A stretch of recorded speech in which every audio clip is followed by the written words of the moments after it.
We're live. All right, great.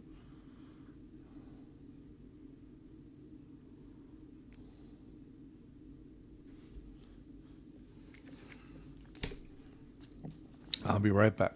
Okay.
I think we got everything all set to go here.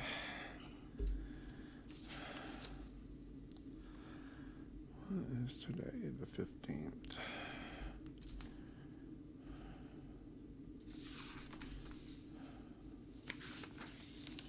Hey, I'm digging the reels, Dean, but did you get my Yeah. my text about all that dead space? Maybe we might be able to, because it's cutting off the logo at the top, but whatever, you know.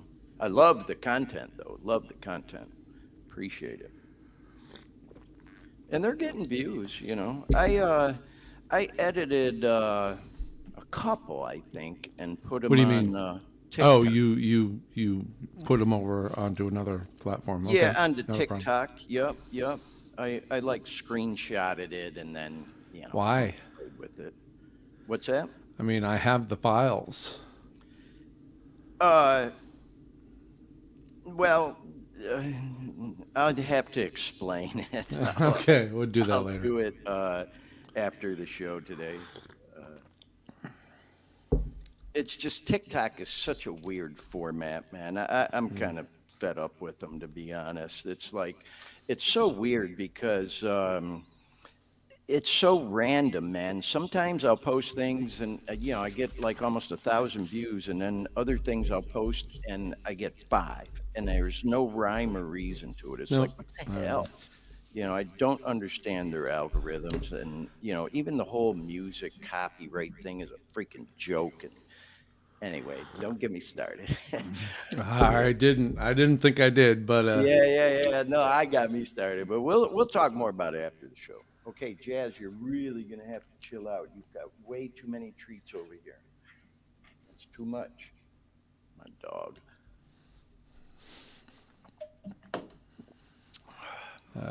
let's see. We're All starting. right, well, the this should be a fun show, and already. I'm anticipating we'll probably go an hour and a half. I don't think we're gonna go really, really long.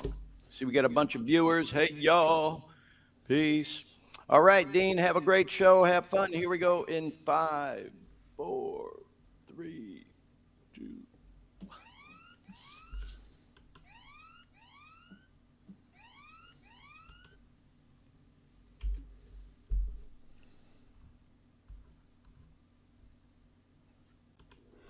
It's on on average, just in the United States, about 220 people die every single day from an opiate overdose. By the time we finish this show, 8 to 10 people are going to die from an opiate overdose. If we get even one person, one viewer with this program that we might be able to help with some of the information that's shared on here, then it's all worth it.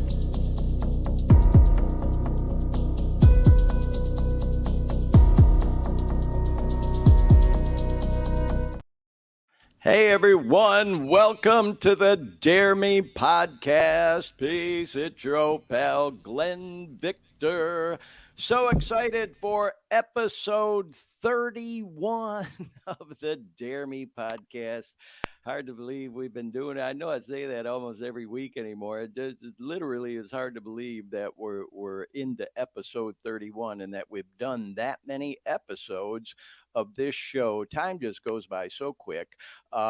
We've got a special show lined up for you tonight. We've got a great guest, that boy Connor McAulay. He is a really talented hip hop artist and rapper, musician. Man, you're gonna dig this show if you're into music.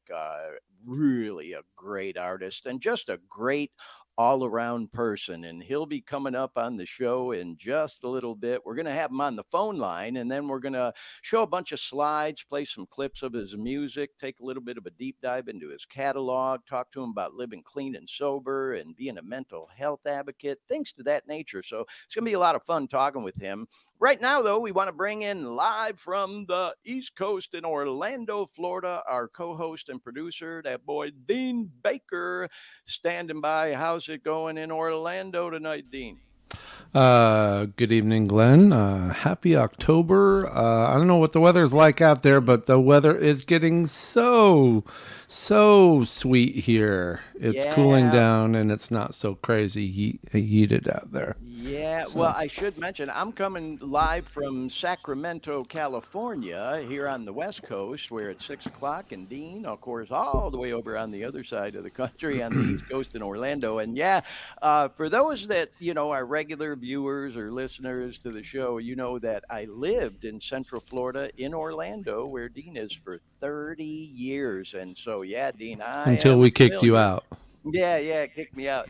I moved out here to Sacramento to be near my daughter, who I had dinner with this past week, which was so awesome. If you see this, sweetheart, I had so much fun, and always so great to be able to spend time together. Just never seems like you can spend enough time with people you love. Everybody's got their lives and they're busy and everything like that. And anyhow, yeah, man, I am into my second fall living here in Northern California. I moved out here a little over a year ago. In fact, last week's show was what we called the California Versary edition of the Dare Me podcast because it marked one full year of me living here in this area. And it's still pretty warm, definitely nice weather. Um, it's cooling off just a little bit. But Dean, I do know exactly what you mean. This time of year in Orlando, the humidity starts to lift. And for about the next 5, 6 months, it's beautiful there in that area. So anyway, sounds like the phone was ringing there, Dean. Hey there. Do we have our friend Mack on the line? Okay, well, Mack, if you're listening, stand by, bro. We're going to get to you in just a second. Before we do, though, just always like to do a little bit of an introduction to what the Dare Me podcast is all about. Just in case we have any brand new viewers, brand new listeners who maybe stumbled across our show, we are in fact live right now. We're live on 4 different Facebook pages, 4 different YouTube channels. We're live on LinkedIn. We're live on X, which of course used to be Twitter. We're live on Threads, all the things. And of course, we post the recorded version of the show after we're done, and then it's there forever. We always try to guide people to the Dare Me podcast YouTube channel. That's where all the episodes of the show are listed in chronological order there, and it's not real cluttered. We do have some reels and some shorts on there to help market and promote the show. But if you do happen to go watch any of the previous recorded episodes, or maybe you don't catch the whole show tonight live and you want to go back and watch it later, we always appreciate it if you just click subscribe, because that helps us with the algorithms and getting the show out there to more people. Which brings me to, again, what the point of this show is.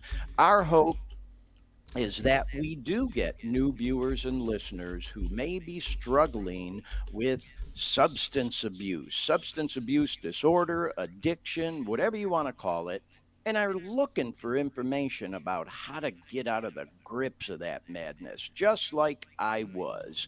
I became hopelessly addicted to opioids and opiate pain medication. And I went on a 9 year run with that stuff, y'all. So grateful to be able to say I've been completely clean and sober now for over 2.5 years. But it wasn't easy. Oh my gosh. Getting off them opiates was the worst thing I've ever been through in my life. And I've told my story in great detail on this podcast many times. So if you'd like to hear the whole story, you go back and look through previous episodes. We have titles for them all, so you'd be able to figure it out. And I talk about it as we go, and I'm sure I'll talk more about it as we move forward, and have told my whole story. I have a long history with addiction. Started as a young guy in my teenage years, partying, getting high, like all the kids that I knew in my circle did. And then I got clean for the first time just shy of 25 years old. I stayed clean and sober for almost 17 years, y'all. Had a bad relapse and lasted about 5 years. Got clean again, been through the treatment center process, rehab, whatever you want to call it. Stayed clean again for 6 years. And then I broke my ankle and I got sick too. And they prescribed opiate pain medication. And I knew better. I never should have took no narcs with my history with addiction, but I did. And I got hooked because that shit works until it doesn't anymore. It turns on you, which is what happened to me. And for people like me, because it ain't for everybody, but for people like me, I became addicted to it and I took more and more and more and more and more. And I had to keep taking more for it to even work the way it did in the beginning. Then eventually I just had to take it to feel normal. And if I didn't, I got sick, dope sick, because you do become physically dependent on it. So, anyway, the whole long story of that leads me to the point that I was looking for information online, how to get clean. I was Googling things, looking on YouTube, and I came across a lot of stuff. There's a lot of stuff out there we've talked about many times on this show, but there's nothing like what we're doing with this podcast. And that's when I thought, man, if I could ever get clean, I'd love to do a podcast, see if we might be able to help some people, go live, do a talk show, have guests, things to that nature. And so we came up with the name Dare Me, which means a lot of different things. First of all, I was like, dare me to put myself out there, get vulnerable the way I do on this show, and talk about addiction, because there is still that stigma attached to it. Oh, God, we don't talk about that. Oh, man, he's a druggie, whatever. It's a legit sickness. Substance abuse disorder is kind of the buzz phrase now. And then we took that name and made these hashtags that we just put up on the top of the screen. Dean, thanks for putting those up there. And we use these acronyms for the name Dare Me: drugs, addiction, recovery, because we talk about those topics on this show. Of course, talked about all three of those already. And we talk about enlightenment. We've had full episodes where we talk about enlightenment, spirituality, things to that nature that help bring peace, so that people don't get a case of what we call the buckets and just go out and get high and say, screw this. You know what I mean? You got to maintain your peace. And then we talk about music, which we're going to do a deep dive into tonight, because it's been so instrumental in my life and helping me to live and stay clean. And we also talk a lot about exercise and fitness. I'm in the best shape I've been in, God, since I was a kid. Just a couple episodes ago, we did a whole episode talking about exercise and fitness and how that's such an important part of recovery. So you get the idea, y'all. We kind of run the full gamut of those topics on this show. And that is what the show is all about. And we do jump around from topic to topic on those different things and those hashtags. And sometimes we talk about all of them in one show. Sometimes we focus on one or the other. And tonight, I'm so happy to tell you that we're going to focus in on the topic of music. Now, we'll also touch on some of the opioid crisis news stories like we do every show a little bit later. That'll be on the back end of the show. We'll talk about a couple of current events, some shout outs, and then we also try to wrap the show up with a little humor. We have a couple of funny memes at the end. And I got to send a quick shout out to all my friends from Detroit City, which is my hometown. I grew up in Detroit and lived there till I was 29 years old. And if you know what I'm talking about, y'all, the Detroit Lions won today. The football team beat the Tampa Bay Bucks, and we got a little something fun we're going to do at the end of the show for all our Detroit fans, because we do have a lot of people from Michigan that watch this show. So, with all that said, y'all, let's move into our interview, which I am so excited about, and I have been waiting for this. We have that boy, Connor McAulay, on the phone line. Are you there with us, Mac? Yeah, I'm here, Glenn. What's up, man? Oh, hey, well, Mac, thank you so much for being on the Dare Me podcast with us today. I just wanted to do a little bit of an intro about how I learned about your music and how we met. And we were talking a little Okay. bit about this off the air today.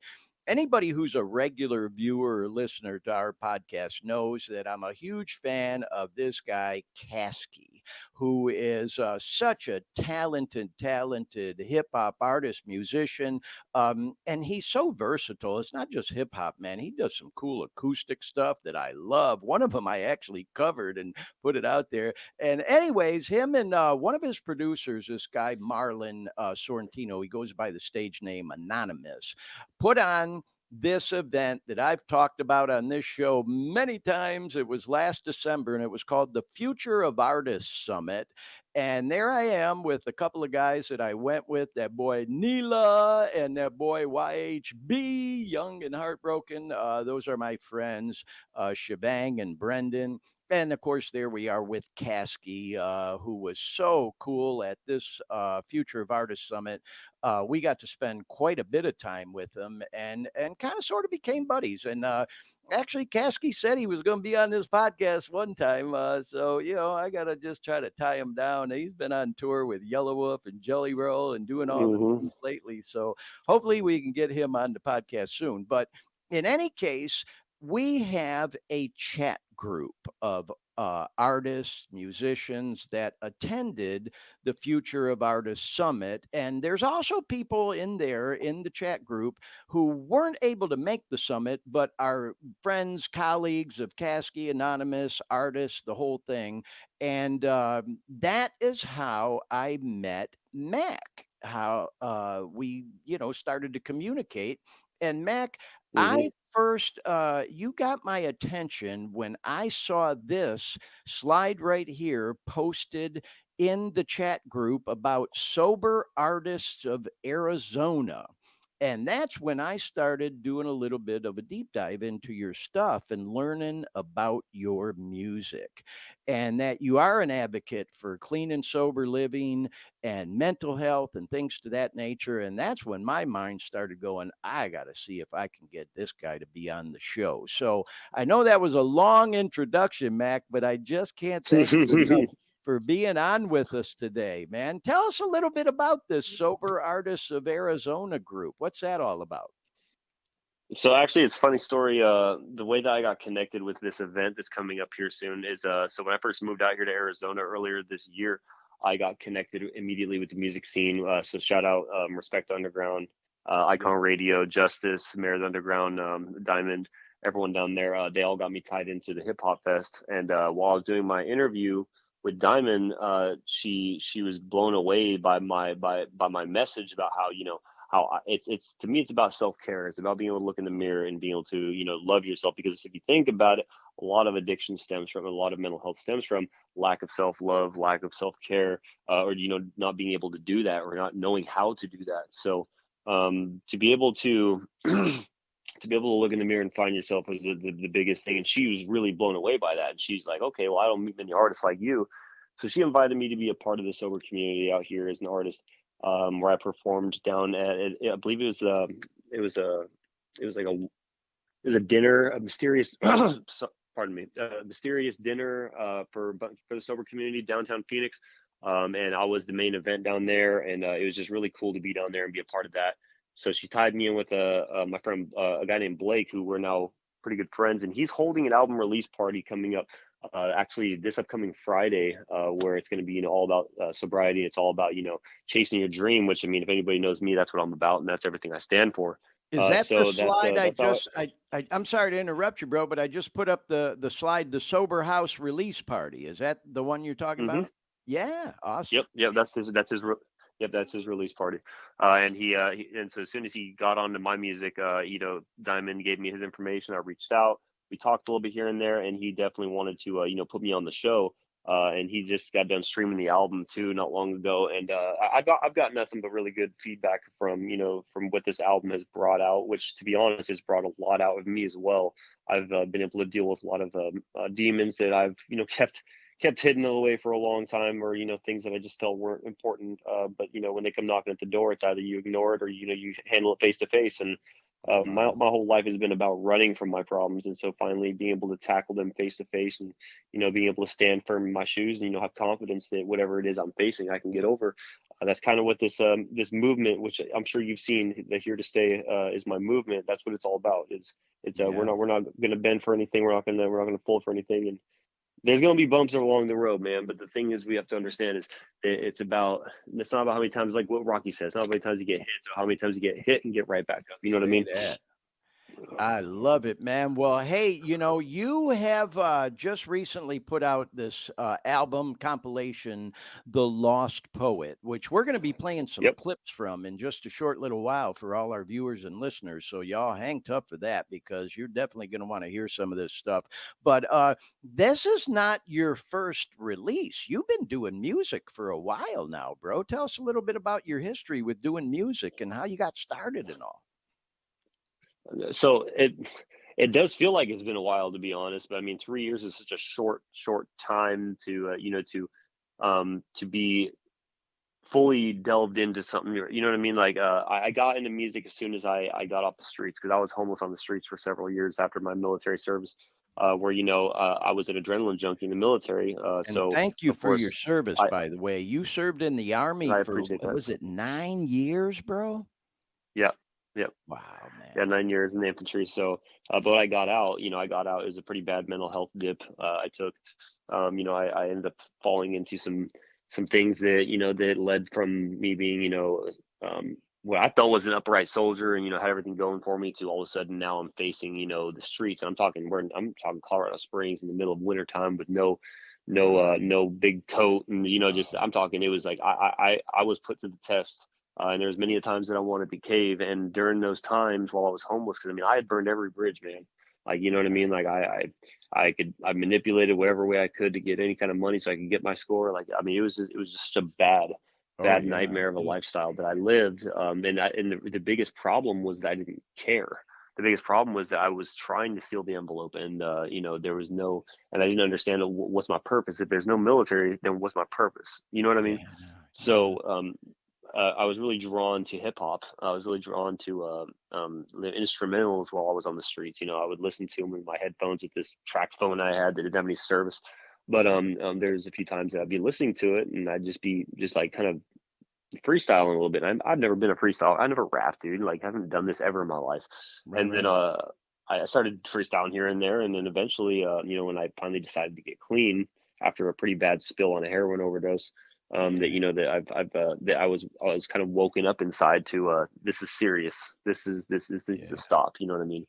Went to rehab, got clean, came out, and I started actually pursuing a dream, whatever it was. I didn't know what it was at the time, but just writing my thoughts out, man. Writing my thoughts and anything that came to mind, which was feelings, and not being afraid to embrace those feelings, and finding out that I was able to write them in sort of a poem style writing. You know what I mean? Like, make it so it's not just like a boring book. It's like it's a fun poem, and then it's bouncy, it's emotional.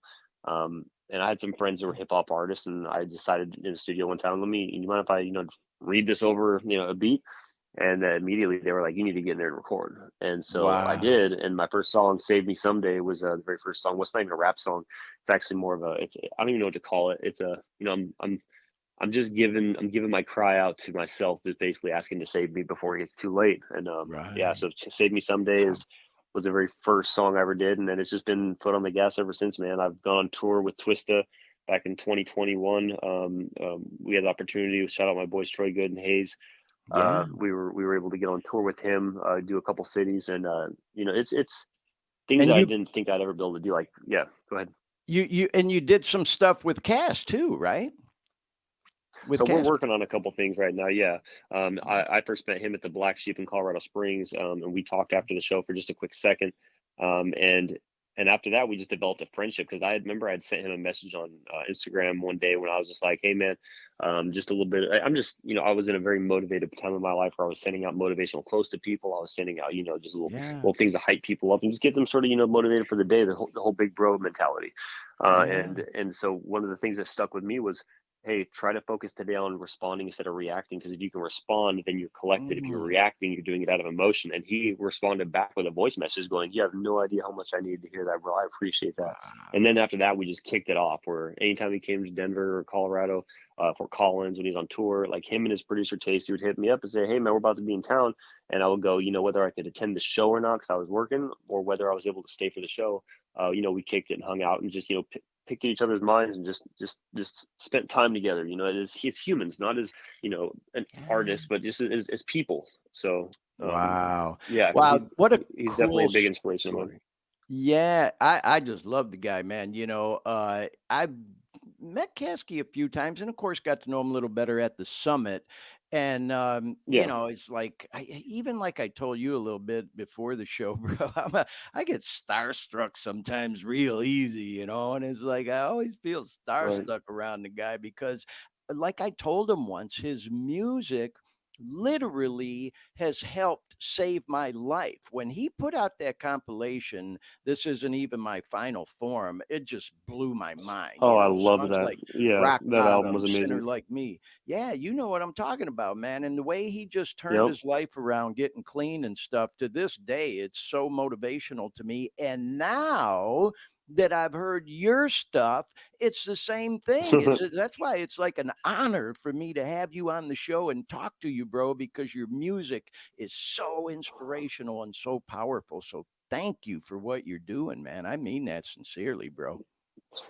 No, thank you, Glenn. I really appreciate the love. Like I will never take for granted anybody that not only takes time to listen to my journey, or even come to a show, or even just to take time out of their day to tell me what it's done for them. You know what I mean? Because this is what I live every single day. I've lived a very, very interesting life up to this point, and Yeah. we all have our walk. We all have our things that don't define us, but they shape us to being who we are today.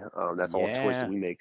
But it's just I'm very, very it's a very humble process. You know what I mean? Like I felt like if I would have started making music in my 20s instead of the military, especially with how stubborn I was, I probably would have overdid it on the drugs and died, or I would have went to jail or prison Yeah. and spent there would have been a lot of dumb things. So being a more mature 33-year-old artist who's just coming into the scene now, but I have a good head on my shoulders with experience now. You know what I mean? I may be new to the music, but I'm not new to this life thing, and so that's where I bring a whole different. I guess some have called it a whole different genre to the music scene too, because It it's is, rap, but it's not rap. bro.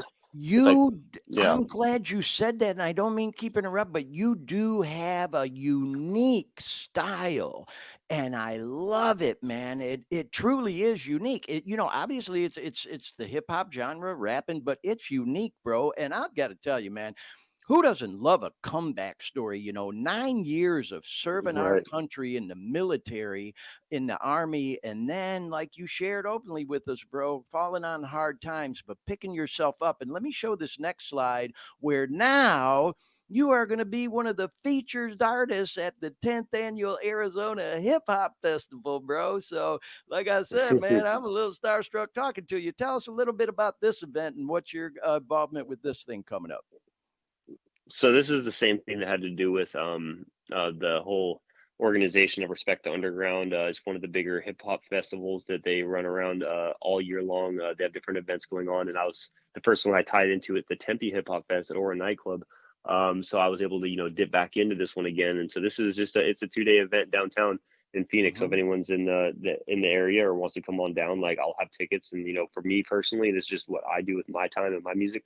Is I share my journey without feeling like there needs to be a dollar sign. So if anyone is in Arizona that wants to come to the show, just let me know and I'll give you a ticket. I usually buy mine out, right, and then I'll just hand them out because if there's anything that I've realized, not just in the music scene but in life in general, people let that dollar sign control them too much to the point to Yeah. where they'll allow it to determine family. They'll allow it to determine Oh, how they yeah. view people. And yeah, I Changes. get it. There's Yeah. there's principles around it, but if you can lose your love for how much is in that account and put more love into the difference you can make by helping someone, or even if it's someone you don't even know, you know what I mean? Like Yeah. I just have a different perspective on life ever Like since I've a kind of come like back a from that pay it blackout. forward kind of mentality. I get it, bro. That's all. Well, hey, man, Exactly. I may just be one of them people if I can make it out there that Hey, weekend because I'd love to meet you in come person, on man. That down. might be a great opportunity to do so, Absolutely, absolutely. Yeah. I'd love to. Well, hey, let's talk a little bit about your Lost Poet compilation. And then I'm also going to show some slides from your previous stuff. But this whole thing, man, I got to tell you, I did a deep dive. I go to the gym all the time, and I live in that place, it seems like, which is a good thing. But, man, in between reps, I'm always playing with the playlist and whatnot. And I literally let Mhm. this thing ride last night. And one thing that blows my mind is you have 19 freaking songs on this thing, man. That is awesome, because a lot of times people put out EPs or albums or whatever. Maybe they got 10 tracks, maybe a dozen. 19 songs, bro. So, man, you sure get your bang for your buck talking about money on this one, man. And oh my God, I'm just being honest with you, Mac. There were a couple tunes on there where the lyrics hit so hard I had to like look around because I was getting self-conscious. If was anybody looking at me because I got filled up. I'm just like, man, it hit me so hard. The tune Finding Me and the basement, which I have stories about, and then Sober. We're gonna play clips from all those in a second here, but tell us a little bit, if you would, about the Lost Poet compilation. What was your inspiration and just whatever information you can share with us about it because it's awesome, man. I love it. Absolutely. So I believe that everything had led up to this point. If I'm gonna be honest, the very beginning of my music career, like I said, I felt like more of a poet than a rapper. Right. I use a different terminology. I don't cuss my music. I don't talk about things other artists talk about. I mean, I just talk about me, and I talk about what I've been through, and it's in a perspective, whether it's inward or outward. Mainly inward, but then I'll also recap it with some outward perspective on just how I'm viewing things on the outside. Just keeping it 100% in my own lane. I don't know any other way to be. So the Lost Poet had to do with my entire life. I felt like I was lost. You know what I mean? Born and Yeah. raised in Hawaii. So I Oh, was, wow. the only one of the few white people in my school, in Right, King right. Kamehameha's hometown, in Kohala. So it was, far few in between. Did you see white people there? So I grew up being the minority. I grew up being the Yeah, outcast. You know what I mean? The person that didn't belong. sure. And just kind of a rough childhood coming up. But I played victim to it a lot. To the point to where I ended up using that as an identity when I became an adult, where I felt like everything was happening to me rather than happening around me, and I was just a part of Mm, the mix. You know what I mean? Like, so yeah. the Lost Poet is I've always been a good, sincere person at heart, but I did play my cards differently when I became an adult. So the Lost Poet has become this it's almost like a movie, like the way that I've designed this album, because I've been structuring it over the course of the last year and a half, but I just started putting tracks together actually at the beginning of this year in January. I started it, and then I just, whenever I'm getting album mode, Glenn, I go all in. Like, and I mean, Yeah. me, my features, the entire album was produced by Trunks as well. So shout out Trunks. Right, right, right. Um, he's Locked the in the cinematic beat studio maker. in that. Yeah. Yeah, so I ended up addressing this entire list of things from like the very beginning. We're talking about reminders. Like the reminders is where I have to remind myself that this is the path I chose to walk on. Whether it be the Wow. right one or whether it be the one that's indifferent. This is my path, and so I need to stay humble on it. I need to just stay pressed into it.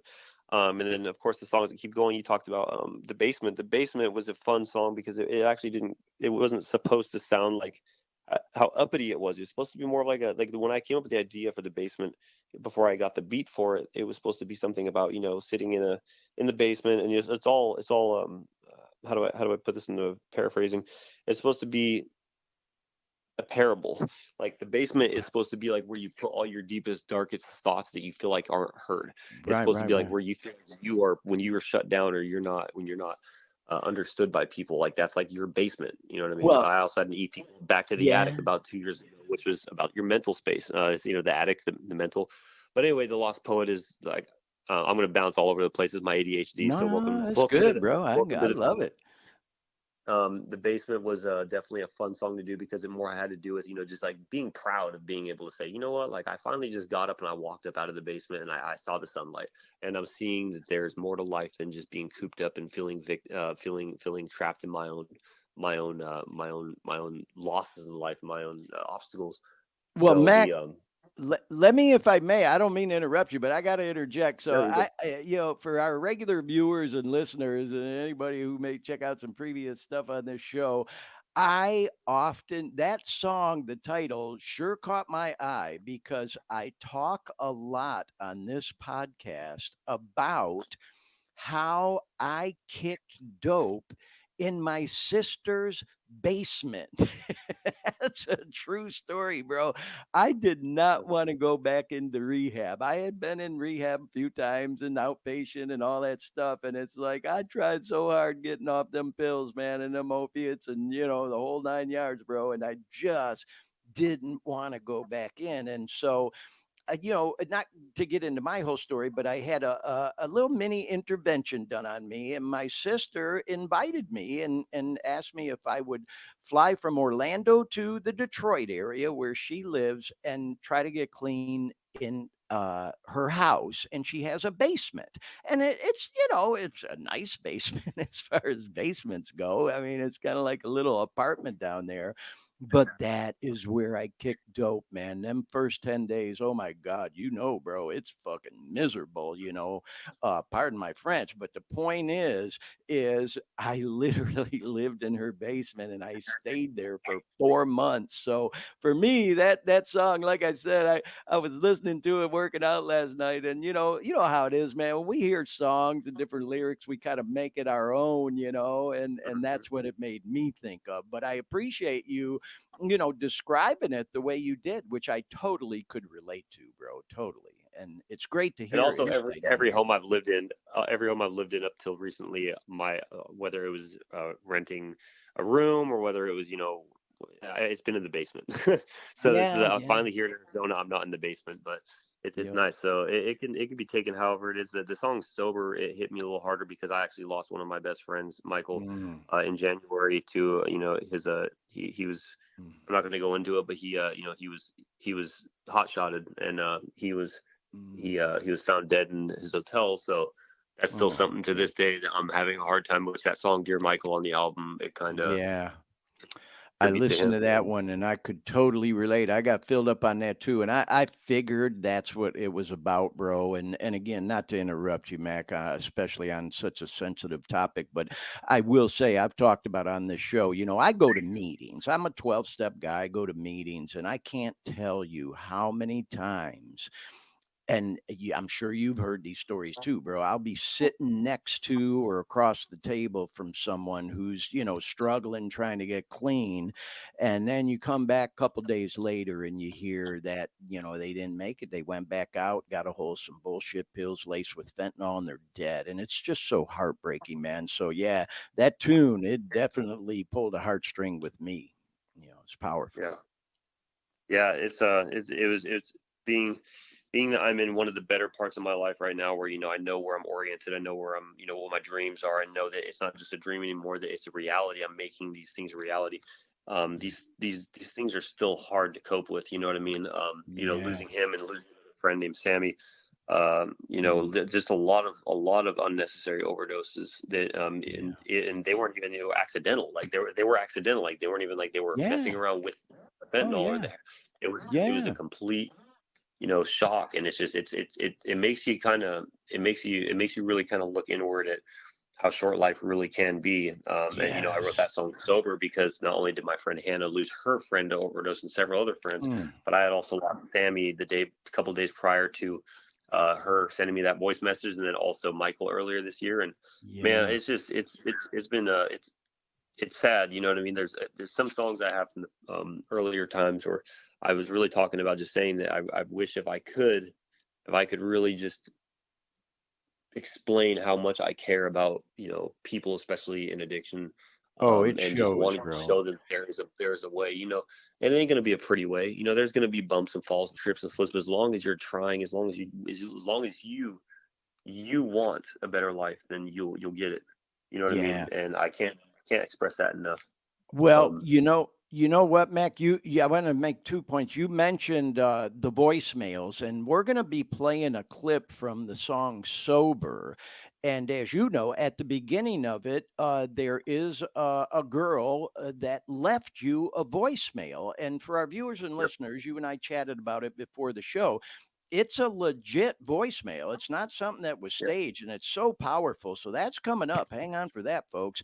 And then also, I just wanted to say, Mac, that, what you're talking about right now, I couldn't help but think to myself, it just reiterates what I have talked about on this program so many times, that music has been such an intricate and instrumental part of me being able to stay and live clean. I've been a music guy my whole life. I was a right, DJ on the radio. I've worked in more clubs and bars than I could possibly even describe. I had mobile DJ businesses. I've owned several instruments, guitars over the years. But now, since I got clean this time, as I shared a little bit, on this show many times, I have gotten involved in music production and learning auto tune and all the plugins and all the effects. And that's one of the things that Future of Artists Summit we talked about earlier in the show has been so inspirational and instrumental to me.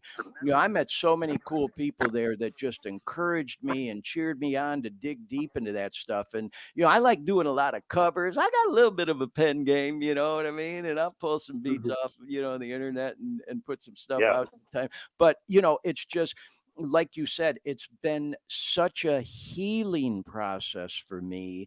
And I can tell, just by listening to you, that has definitely been the case for you too. Is that correct? Yes, it has. Music is my lifeline, and without it, I can honestly say, if I didn't find where I fit in, like that Yeah, you that get that in where that you that fit first in. the first year of me getting off the streets and getting clean, it would have been a disaster if I didn't find a place for me to call my own. You know what I mean? So the music Yeah, has definitely been a calling for me. And no matter where I go, no matter how far I take it, because I am pressing the gas until the day I'm 6 feet. But I do know that my music is making a difference, and like that alone to it me is is. enough of a paycheck, to knowing that what I'm doing here, because it's not just for me. Yes, it is for me at the end of the day, but to know that it's also reaching people and Helping giving others. them. Yeah. I'm Well, not you know just what? talking addiction. I'm What? talking. I'm not talking addiction. I'm talking. I had friends say that they were ready to off themselves, and they thought about me, and they heard, a song from Yeah, mine, and they just thought, you know what, like, if he can pull through this, I can pull through it too. You know what I mean? Like, and so those absolutely. kind of messages hit differently when you know that you're not just your message, but what you're doing to keep yourself afloat is paying it forward and helping other people stay afloat as well. And that kind of moves me differently. Yeah, and bro, like I said, I wasn't just, sugarcoating it or just bullshitting, man. It's already helping me. I've just, really kind of, being honest, kind of got turned on to your music since we connected in that, Future of Artists chat room, man, and it's so inspirational to me. And we're going to do a little bit more of a deep dive into some of these songs off the Lost Poet. Like I mentioned, we'll play some clips, but I wanted to take just a few minutes if we could, Mac, to talk about some of your other releases and compilations. So here's this one that we have a slide for. DOA, Dreams Over Addiction. Talk to us about this one a little bit, if you would. Yeah, so Dreams Over Addiction was actually the very first project I put together after after I released a couple singles because I wanted to do a project. I wanted to do something because I wanted to put it all together. And that picture is actually me sitting in the same alleyway that I had slept in several times in the streets of Colorado Springs on that album. But it was just me finding my sound. When I listen back to it now, it's of course I'm gonna hear all the things that I'm like, wow, I really definitely sound like I'm getting started in the music. But the message has always been real, and the message has always Yeah. been very, very thorough. So the Dreams Over Addiction was me pursuing this dream that I could live a life and not feel like I was just a walking zombie who needed a fix to stay alive. You know what I mean? So that Yeah. album, it's just an EP, but that EP was really a big piece of my of um of me finding confidence. Because I'll be honest, I wasn't confident throughout that whole EP that I was even cut out to do this, but Right. I was Hey, doing it Mac. because something deep Hey, down inside told me you need to do this. yeah, I don't mean to interrupt you, but I noticed, we're picking you up, but it's kind of going in and out. You got to kind of talk right into that phone because I want everybody to hear you, bro. And Yeah, yeah, so I this apologize. one came I move out the in phone around a lot when I talk. yeah, this came out. It says in February of 2021. So that's been what about 2.5 years or so ago, right? So this is a little, you Yeah. know, uh, little sooner or previous to the Lost Poet. Yeah, yeah, that was the first project I dropped, and Okay. it was nice to finally get. I actually released it on my birthday, February 21st, in 2021, and it was Wow. awesome to have that release. You know what I mean? Like I've done a lot of my own designs on my album covers and stuff. I do have a couple really good, talented artists. Our friends, photographers that take pictures as well. Yeah, I That love I've it. used their pictures of me or their videos of me to for self promotion and all that. But Yeah, yeah, cool. that picture is very unique because that's real right there. I was sitting in that same alleyway. I went and revisited that same place that I was homeless on the streets in, shooting up in the alleyway behind those dumpsters. Like that was a very Bro, real for me I to go back I and can't. revisit. Yeah, I can't. I'm sorry, I can't resist keep interrupting, interjecting, but I can't tell you how much I appreciate you sharing that because it's just so cool for a guy like me, and I know a lot of our viewers and listeners to hear kind of like the inside story, because you look at a picture like this, and there's so much more to it based on what you just described to us, and it makes it just I Yeah, just feel a deeper connection to it now. So thanks for sharing that yeah. insight with us. Let's talk about this compilation, Back to the Attic, because you talked a little bit about the attic earlier. Tell us about this one, bro. So what I've done most of my life is suppress a lot of the things that I've either didn't want to remember, trauma, name calling, getting beat up, bullied, all that kind of stuff. So that all became what I call baggage. It's like baggage you put in the attic. Like if you have too much stuff in your house, you don't want to like get rid of it necessarily, but or you can't get rid of it, and you put it in the attic, right? And you forget about it. It's not even there. Yeah. No one knows it's there when they come over because it's in the attic. Same thing with your mental health and your past and your baggage. So I decided to revisit some of those old thoughts to try to process them and to handle them like face to face. And a lot of the songs in there are about, it's a lot more gloomy. It's a lot more, daunting. It has a lot of, cinematic, like theatrics, orchestra style beats in it, but it's all about just going back and not necessarily to go back and feel sorry for myself, but to go back and conquer the part of me that had held me captive for so long. That blackout of my Yeah. childhood and young adulthood that I tried to not remember. You know what I mean? So that's Back to the Attic. Yeah, well, I got to tell you, bro, and for our viewers and listeners, I just can't encourage y'all enough to go and check out Mack's stuff. I went on the YouTube channel, bro, and I just was digging through it all. And it was a real challenge for me to, not just fill this show up with all your different music. We got like 4 different clips coming up off the newest release, The Lost Poet, but I would have, loved to have just been playing all your stuff. So I encourage all of our viewers and listeners to go check out your stuff here. So let's talk about this one, man. No One Saw Me Coming. What was this one all about, bro?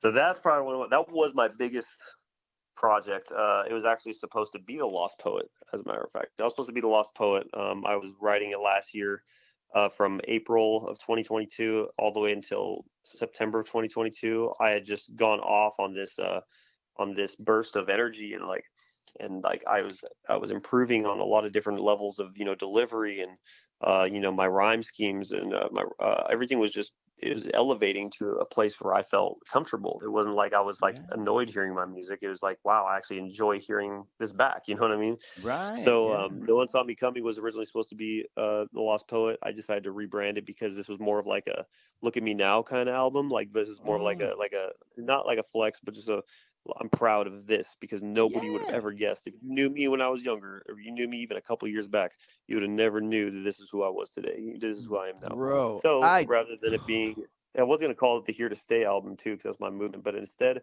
I was just sitting there looking at the album art, and I was like, you know what? No one saw me coming. I'm holding up the one finger, like no one, not even me. I didn't even see me. Bro, I I didn't even see me love it, coming. man. I totally get where you're coming from, and I get it, man. I love the humility because I get what you're saying, man. It's not about ego or the me, look at me, or being cocky or anything. It's just like even me like doing this podcast, bro.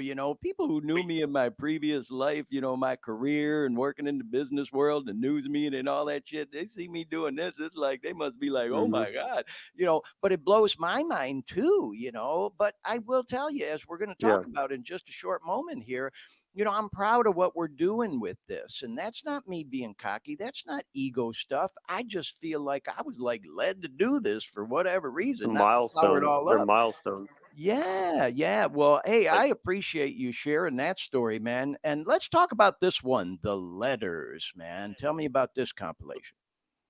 the letters was before No One Saw Me Coming, and the letters is actually more of a personal EP. I actually wrote it while I was on tour.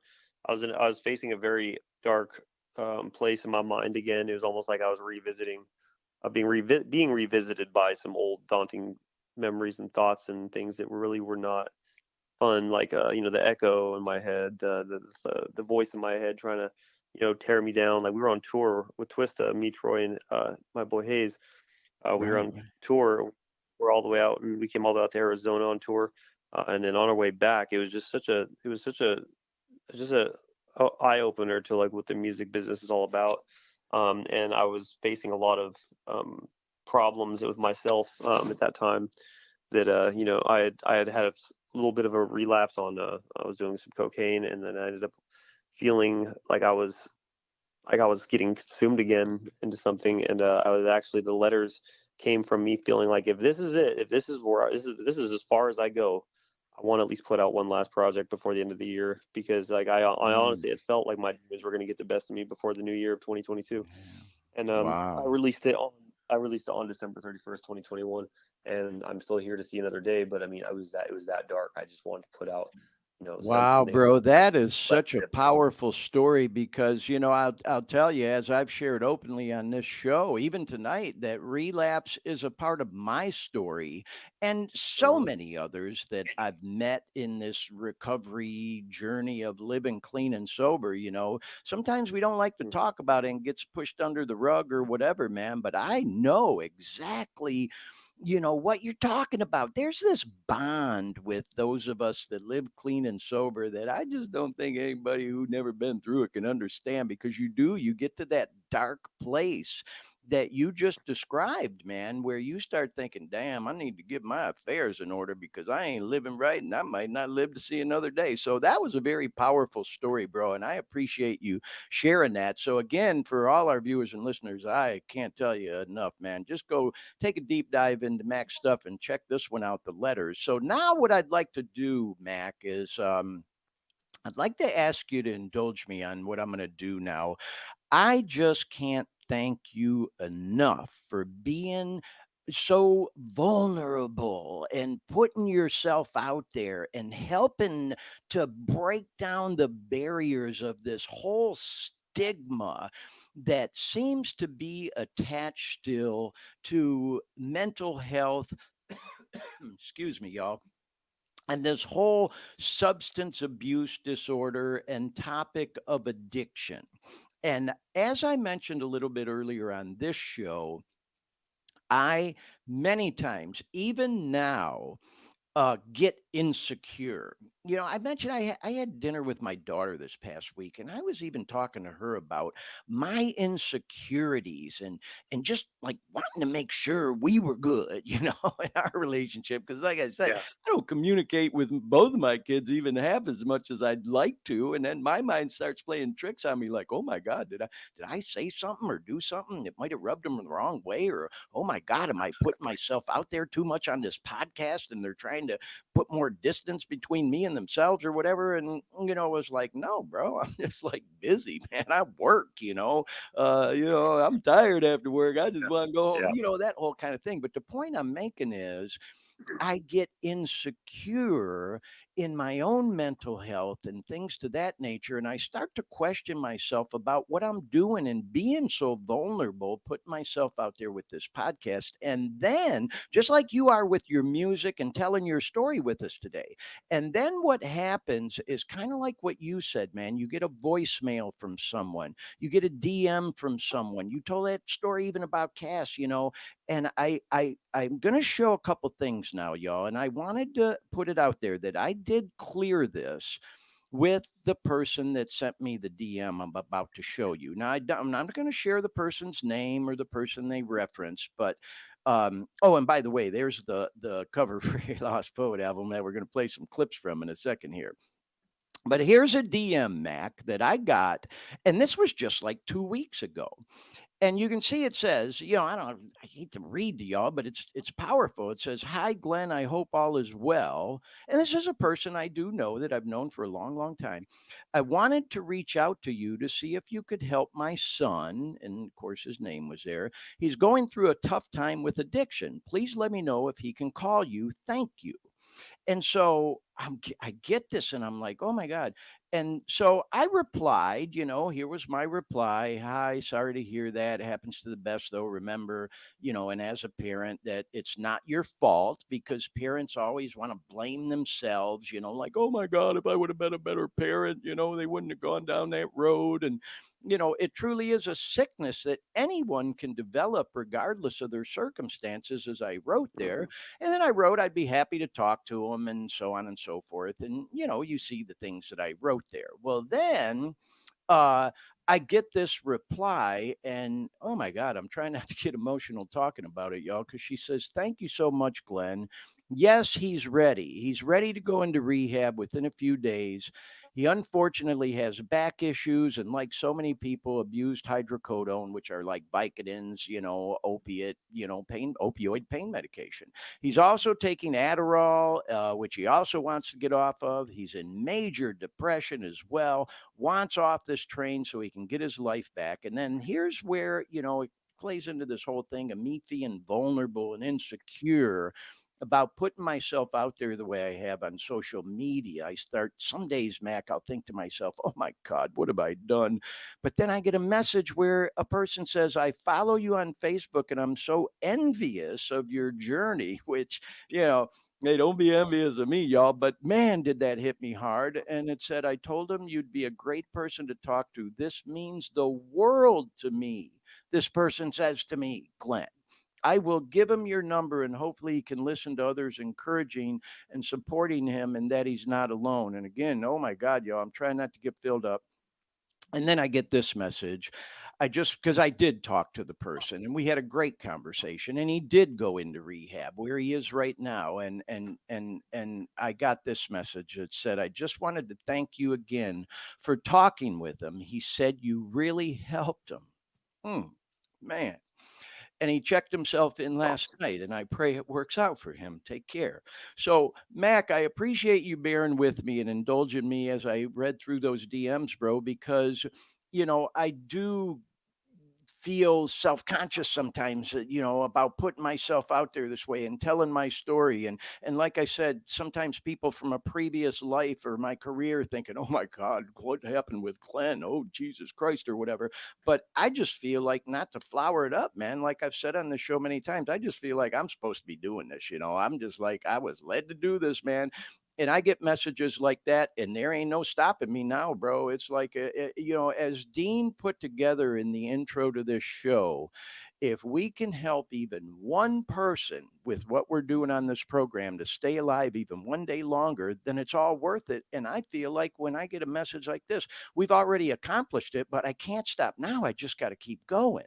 So, anyway, with all that said, bro, I thought that was a good segue into playing a clip from your song Sober, because at Yeah. the beginning of it, as we talked about, you share something quite similar. It's not a DM, but an actual voicemail that you got about you putting yourself out there and being vulnerable. So, with me going into that whole explanation, would you talk to us a little bit about that and being vulnerable? And has it affected you the way it has me, where maybe sometimes you do feel insecure, like, oh God, what have I done? And then about some of the feedback you've gotten, Mac. Can you talk to us a little bit about those things? I'll be honest, Glenn, like there is not a day that goes by that I don't feel, those demons. Like they're always going to be there. Some days they're quieter, some days they're louder. Insecurity's always been a part of my life. It's been a passenger in my ride for a long time. And though I've been able to get a handle on the steering wheel, I still have moments. And I'm going to tell you right now, Glenn, every time I get on that stage right before I actually go and perform, I Right. I'm fighting hell and high water. Like I have every nuclear mental thought going off in my brain telling me that I'm gonna mess up, I'm gonna miss a word, I'm gonna miss this, miss that, yada yada. You're gonna slip, you're gonna choke, and all these Oh, things just aren't happening. 'Cause I've grown up with stage fright. I don't like speaking in front of people, but it's like I check out as soon as I grab the microphone and they drop that beat and I walk out there. It's like I check out. Like I yeah. check out, and the part of me Another that is world. in the music comes out. And so, a lot of people that I've met on my journey, whether it's in person or over the internet, through social media or through music, I've had a handful of people. I'm trying not to build up myself right now, but I've had a handful of people tell me as well that that this stuff saves them, and it gives them hope. You know what I mean? Like it gives them that extra push that it's going to be okay. And like I had no idea that this was going to be what this was going to be, man. Like I didn't know I was going to sign up for this type of weight, but I'm fine. I Yeah. have absolutely no problem carrying it because it's duty, and it's something that I enjoy because I finally found where I belong. So to hear these voice messages or just read these messages or to have people just even you're right, it comes to a time where you feel you're at your lowest and you're questioning your worth, that somebody reaches out and they really just give you that reminder that, hey, I appreciate you and what you're doing. And it's not like I'm not looking for it, but it comes right there, right when I need it the most.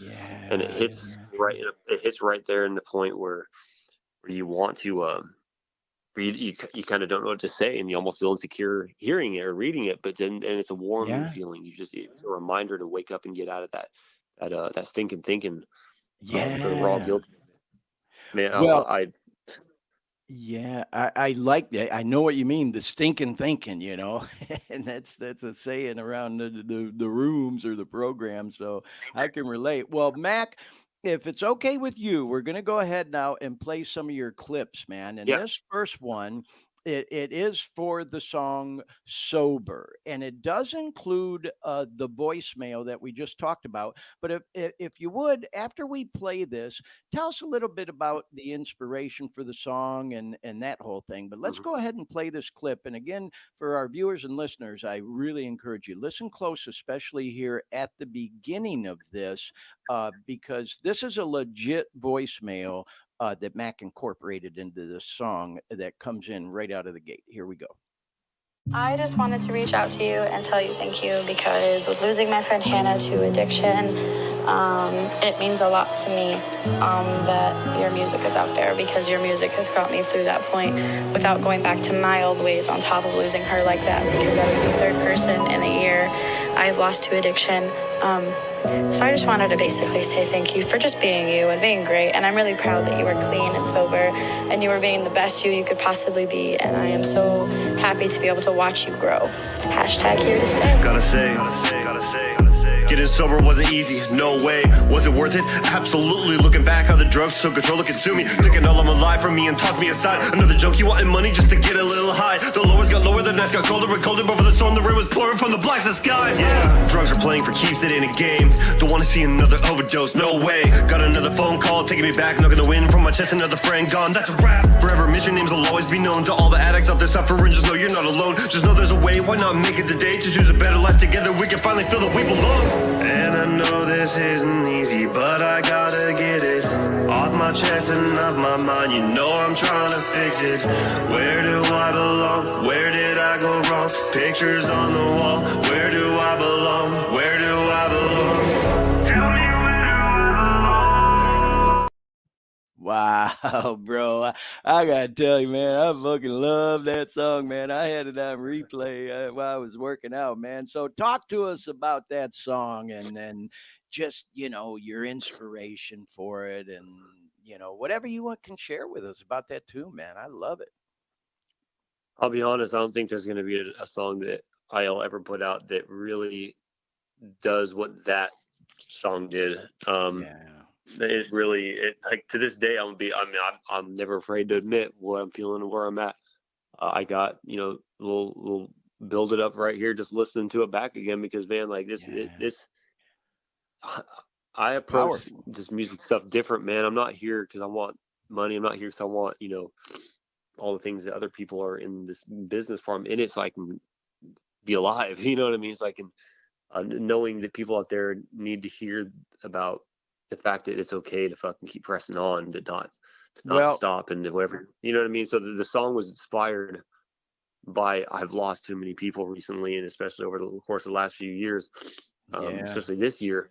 It's just talking about how it's a hard pill to swallow, but it's a move you got to make if you want a better life. And to know that there's a lot that comes to that song. Yeah. Oh, it's so powerful, and I really I've sat on encourage that beat for everybody. 2.5 years. I've sat on that beat for 2.5 years, and I could never write to it. I could never write to that beat. And finally, I heard that voicemail, and it just shot out like a cannon, and everything just came out in the paper. And I don't think there's going to be much that can top that song, to be honest. Wow. Couple things come to mind while I was just listening to you describe that, and again, bro, appreciate the insight. We mentioned that Future of Artists Music Summit that Cass and Anonymous put on, and one of the things that they really pressed there that I loved about it is they were telling all the young guys there, it's like if you're in this for the fortune and fame and the money, you're in the wrong business, man.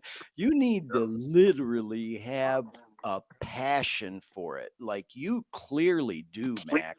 And then the message was, if you have that passion and you put your heart and soul into it, the money will come. It'll come eventually. I love Kasky. He said one time, he said, man, you want money? Go out and get you some. There's plenty of it out there. You know what I mean? But for doing the kind of art you're doing, bro, you got to have a passion for it. And you clearly do. And it shows in that song. It's deep. Yeah. Yeah, no, it's definitely a different direction we're going with this music. Yeah. Well, and another thing that I wanted to touch on, and you mentioned it, that I was reminded of there, because, bro, I'll tell you, I've been slacking a little bit lately, but I do try to record a song a day. I do all these covers. And the reason I try is because it gives me practice time working with, Logic and the different plugins and effects and different things. And, some of that stuff will never see the light of day. It's pretty rough. What I'll also say is, like you said, every now and then I'll listen back to something, man. And it's like, it's like I'm still working on, producing stuff and making it sound good in all platforms. So, sometimes it'll sound different in the studio and different over my earbuds and different in the car, you know what I mean? But every now and then I'll do one and it's like, whoa, I really like the way that sounds, man. That sounds pretty good. I'm kind of proud of myself. I did a good job on it. You know what I mean? But the thing Hey, Glenn, hold on 1 second. I believe we lost the phone call. So oh, did we? Oh, yeah, okay. I just heard that little bleep bleep. and Well, it no, just went I'm out. glad I'm not. you mentioned it, Dean. Hey, Yeah, you'd have talked for anything. 10 more minutes before I figured out I wasn't going to Yeah. answer you. No, no, no, no. Like we often say on this Uh, show, anything can happen live. And of course, when you're dealing with, technology and even something as simple as a telephone, something like yeah, that can happen. So I just we'll heard a just ping.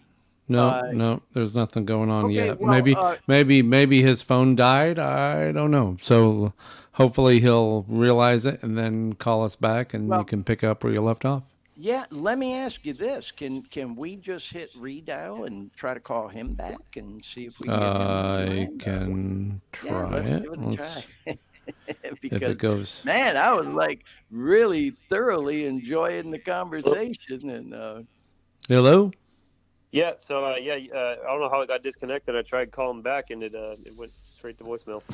well, Okay. hey Mac, we got you back, bro, and no big deal. Shit happens, man. Like we say, anything can happen live. So anyway, so the one thing I was starting to talk about when we got disconnected there was another thing I learned at that summit is sometimes, man, you do something and you think it sucks and you put it away in the vault, as they say, and you sit on it for a while, but then you come back around and then realize, man, wow, that was actually pretty good. Or you can fine tune it. So I thought it was very interesting to hear you say you were sitting on that for a couple of years, and then when you got that voicemail, that's when it clicked in that that was the song you needed to do. That's a pretty cool story, bro.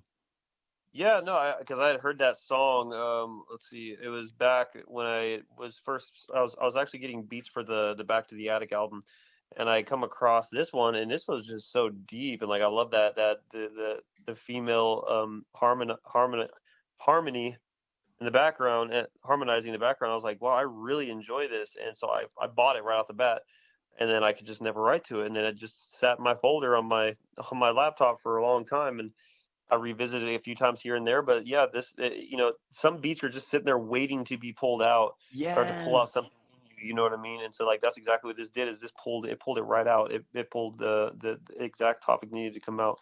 Well, I have a couple of songs that are definitely like that, where they were never intended to sound the way they sound, but they came out the way they did, and that's what's good. That's what yeah. Well, not to sound cliche, but them beats, man, it's just like a canvas waiting to be painted on, and it exactly. sounds like that one was just waiting for the right time and the right inspiration. Well, hey, bro, I love the song. It's definitely my favorite on the whole Lost Poet thing. But let's go into this other one that's called The Basement that we talked about. And I Hmm. appreciated you describing to us, the inspiration for it and all. But let's give it a listen. We'll talk about it just a little bit more. Here's one from Mack, the Lost Poet. It's called The Basement. Check it out. In the basement, I've been chasing a dream, searching for a placement to make the greatest statement and making a reach to plant a seed to a hand in need to the brand. Indeed, I'm here to stay. I made it through them nights. I believed I wouldn't see them better days. Here we come. Caught in the middle, I'm no Malcolm, about to show them where we head. Investing in the best poet to write the poem, the poet's yeah. You take your seat, every track's about the way I'm bouncing back. All the times I felt under attack, the lesson learned I had to grasp. I got no shame, no, I don't play the best of days. So the rest of pain, to say the least about my hatred, came from when I was left in the basement. Locked in the basement, stuck in a maze, to embrace this phase. I live in the moment, starting to show the poet it shows the remorse. So grab the oar and the floor, set to the boat, we gotta get going and set in motion. It's not too late, you see the door, now take the stage and make it great. It's showing where we going. If you don't, well, now you know. Casual Pharaoh gonna help me kill this beat so we can own it. We can own it. Through the boat, we real as God. Start a war, we'll drop them off. Got no mainstream on my playlist, only bumping this and rock. No one saw me coming, was a hit, but now I gotta show it. Ladies and gentlemen, it's the land of the lost. Now I am the lost poet. Bro, I hear that, and I was just literally sitting here thinking to myself, "Oh, I got to go to that fucking hip hop festival in AZ in December, man, because I would love to see you perform that, man." And you were spitting on that one. I just love it, man. So yeah, that's a It was a great fun tune. beat for sure. It was a fun Yeah, beat. The guy who's on that song with me, Casual Pharaoh, he's one of my better friends, and one of my inspirations actually as well.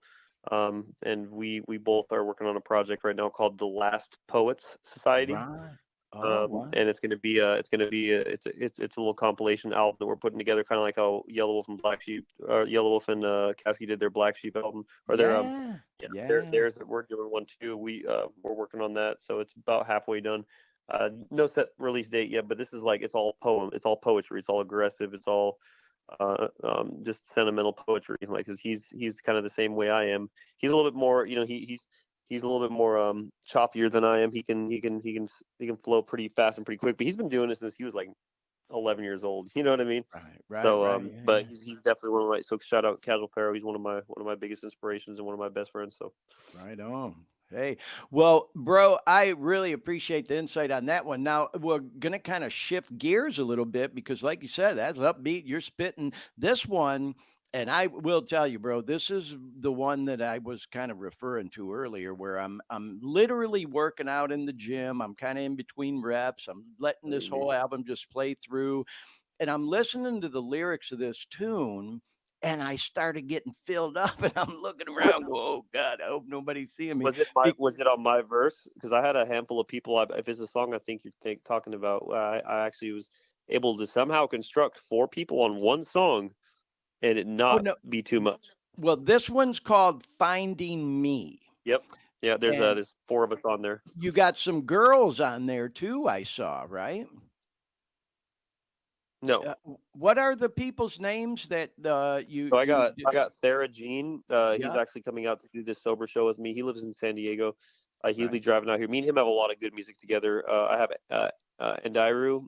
He's actually Okay, out of Colorado Springs, and so is Troy Good. They're all really close friends of mine. okay, From my come up. right on. They're all just really really good solid dudes that are very very very talented.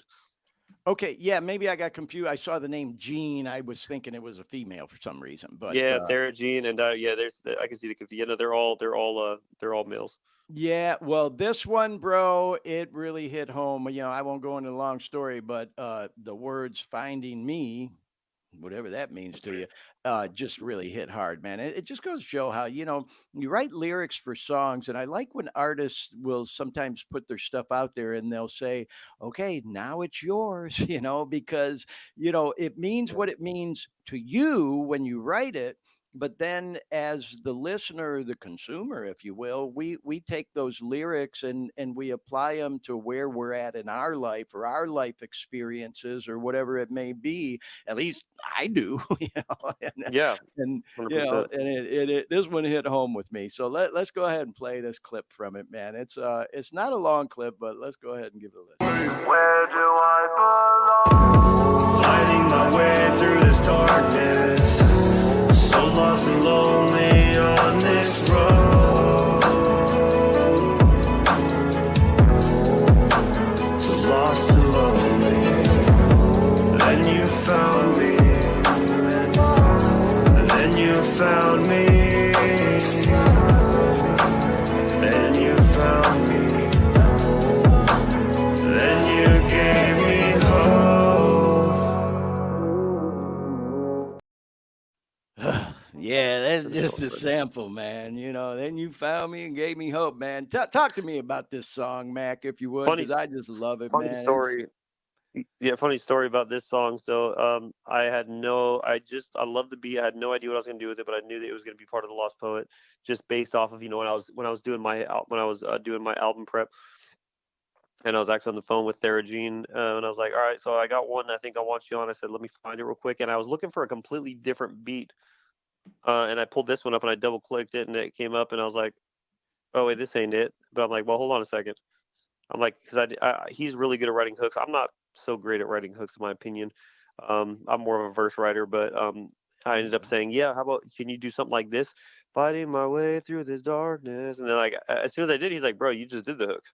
And I was like, oh, well, that's just off the top. He's like, yeah, that's catchy. That's great. And so as soon as we got it implemented and done, he's on the back part of the hook. You can hear him behind me in the hook. Right, But the he's also on mixing, verse number yeah. two. Finding Mhm. me is about just being able to know that whatever you're doing with your life, if you aren't able to know where you're at, it doesn't matter if you're lost or not. If you don't know where you're at or who you are, it's kind of hard. So when you find yourself, when you find out where you are and find out what Mm, direction you're going, that's where you wow. have the control of being able to make changes, and that's when you have the control to be able to to be able to um, look inwards and make better decisions on your life, and also care about yourself a little bit more. So Finding Me was actually a follow up to Echo. The song Right. Echo from the Letters EP, where I was talking about the echo in my head, where I was just lost and everything, and then this is everything. If anybody's listening takes a deep dive into my catalog, a lot of my songs reference each other. They almost Yeah. tie into each other, especially the album. The album actually ties into almost every song I've dropped. I mentioned something from almost every song, whether it's a title or a phrase reference or something, just because I like to weave it all together. You Yeah. know what I mean? Well, you know what? I had it coming up, but I'm going to jump ahead. We have a clip from Echo. We actually played it on the show last week when we were kind of Yep. plugging you, but I saw you put this out there. So let's go ahead and listen to this clip. And there's actually a little short video with it, too. This is the song you just mentioned, Echo. And no one is shed. Some light and issues keeping me awake. I shaking and I hate it, yeah. Saying it's gonna be okay. We gotta believe it though, that no matter what we're facing, there's a light at the end of the tunnel waiting for us to show up to say that we made it through all the times of bending, but we didn't break it, do we? Nah. We're all on the same journey, just different paths, you know. Sometimes I feel the only friend I got in my head. I call him my echo. It's the echo inside. And no one is shed. Some light. Yeah, bro, I love it. So you saying that one kind of led into the Finding Me, yeah. Finding. Mm-hmm. Yeah, because I was lost with this. Right. This the only comfort I had was this, like, was the echo in my head, the thoughts, the doubts, the voices, the things that led to substance abuse, that led to self harm, that led to ideations of attempted suicides, all sorts of things, man. So like when you find yourself, it helps steer you away from those that cesspool of negative thoughts and negative. I mean, it'll never be completely gone. I mean, to this very day, even though I've made a lot of accomplishments and I've found my path, I'm still human and I still suffer from a lot of this mental health stuff, man. Like, you know what I mean? Sure. Like after dropping this album, like I am very pleased with, what I just put out, but I'm also feeling like I just gave such a big part of me out to the Yeah. world, and I feel that there's just so much more that needs to be done. So like I'm already working on the next project, and I'm just gonna leave it at that. I'm not even gonna put any more into that, but I'll just I want everyone to bask in the lost poet. But this is never ending for me. Wow, awesome, bro. Well, hey, that is the perfect segue into the last clip that I have of your music here, and we're gonna go ahead and play it. This one's called "Till My Last Day." Check it out. No, I'm never gonna quit. Can you hear me now? When you hear that sound, nevertheless, you gotta give it your best no matter what, cause I stand for all of the reasons you gotta believe in. There's always a way to stand over top of your demons, giving yourself the upper hand to freedom. I know how it is, feel lost in the deep end, drowning. Spent a lot of time trying to find what's mine, walking on ice, I was losing my mind, searching for clues to get back in line. These bumps and bruises, please don't confuse it. I've been at the bottom, you can hear it in the music. I know my calling, so I'm gonna give it all I got. Don't care about the hype, don't care about the top, just wanna show it's possible to go and get it right. Spent so many nights all alone in my thoughts. It's a freedom I was seeking, breaking free from my demons, to believing in myself, to give myself a reason to believe when I say that I've been there too. I chose a better outlook to get me through, so here I am, I'm here to say, let's stand together until my last day. Till my last breath, till my last day, till my last goodbye, I'm here to stay. Wow, bro. I gotta tell you, man, what a great clip to kind of, bring this full circle on. I just love that tune, bro. That's what I say. It was hard to pick. It's epic, Out right? of It all sounds the like the ending to like a movie. It has like when I finished it, I was like, this could be played at like the end of like some movie where everything that was supposed to be all gone and lost was found, and like the sun comes out and there's hope and people are, you know what I mean? Like that, I felt like it was a great wrap up to the album to be sort of a, the pretty much the last song, because the Made for More song is sort of a bonus track. But Yeah. Wow. Well, congratulations to you, thank Mac, you. on was such an awesome album and compilation, bro. And I just can't thank you enough for spending as much time as you did with us on the Dare Me podcast today. And I also wanted to get to your contact information. So here's your Insta page if anybody wants to go follow you. And holy cow, man, you got like 16,000 followers out there. And I'm sure that's just going to keep growing and growing and growing. the more you put out the kind of music you're putting out right now, bro. And then I also wanted to show this. I lifted this from your YouTube channel. Here's all the links and stuff. You Hmm. got your website out there, your Facebook fan page, your Insta. So congratulations again to you, Mack, and thank you so much for being on the show with us today. Really appreciate it, bro. My pleasure. I appreciate you bringing me on and being able to talk. It's nice to feel heard, uh, and I appreciate everybody that takes time not to just listen to music, but you know to to try a little harder. Whatever you're facing in life, I just know that it's not too great to overcome. We're not here by accident, so. Yeah. Well, before we let you go, man, let's just put in a couple quick plugs. So next weekend, you are going to be performing at the Sober Release Party in AZ. Tell us where that's at and what people need to do if they want to go out and check you out. So it's a free event. It's hosted by my friend Blake Matthews, who's a big part of the sober community. Very, very talented individual, very, very good, humble person, God fearing and everything, as am I. But it'll be down at 4220 West Northern Avenue, which will be in Phoenix. It'll be at the Spot. It's called the Spot. Yep. And we'll have street tacos out there. So if you want some birria tacos, definitely come down and get some of that. I'll be there. There'll be mocktails, not cocktails. It'll be a sober event. The event is free as long as you're sober for, within the last 48 hours, and it's all just a respect thing for sure there too. Whether or not, if you want to come down and show support and you're not part of the sober community, but you want to come and show support, just at least if you're coming down, just, be sober. Yeah. It's just because the entirety of this event entails.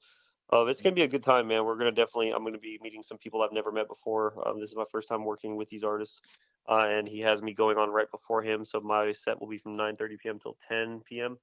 Wow. And then this is his album release party. So yeah, looking forward to having whoever's in Arizona just coming down. Definitely come and check it out. We're gonna have fun.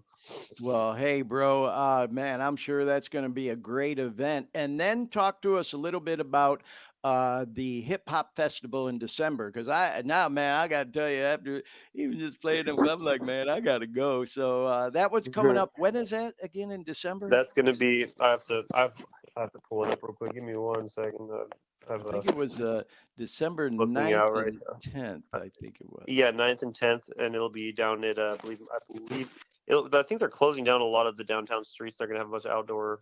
I don't have the full gist on it yet, but go follow me on Instagram, follow me on Facebook, message me anybody that wants to know more information on that, and I'll definitely be able to get you as much information as I can get you. But this is another event that if you're able to come see, if anyone is able to come see, you definitely don't want to miss it. And also, I got tickets on hand that are not being charged. I'll go ahead and I'll just hand them out because it's about the difference, not about the money.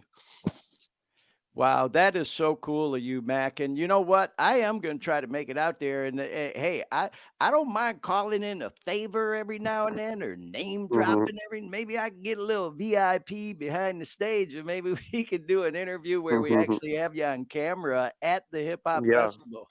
That would be that would be really cool. awesome. I'd love that. All I love right. that. Well, hey, bro, I won't hold you hostage any longer. I just can't thank you enough for being the person you are, man. Like we talked about, being vulnerable, putting yourself out there, you know, just like that voicemail you incorporated into the song Sober, man. Just, it speaks volumes about the difference you are making out there in the community, man. And I just Godspeed to you, bro. Please keep doing what you're doing because you're an inspiration to me too. And you know what?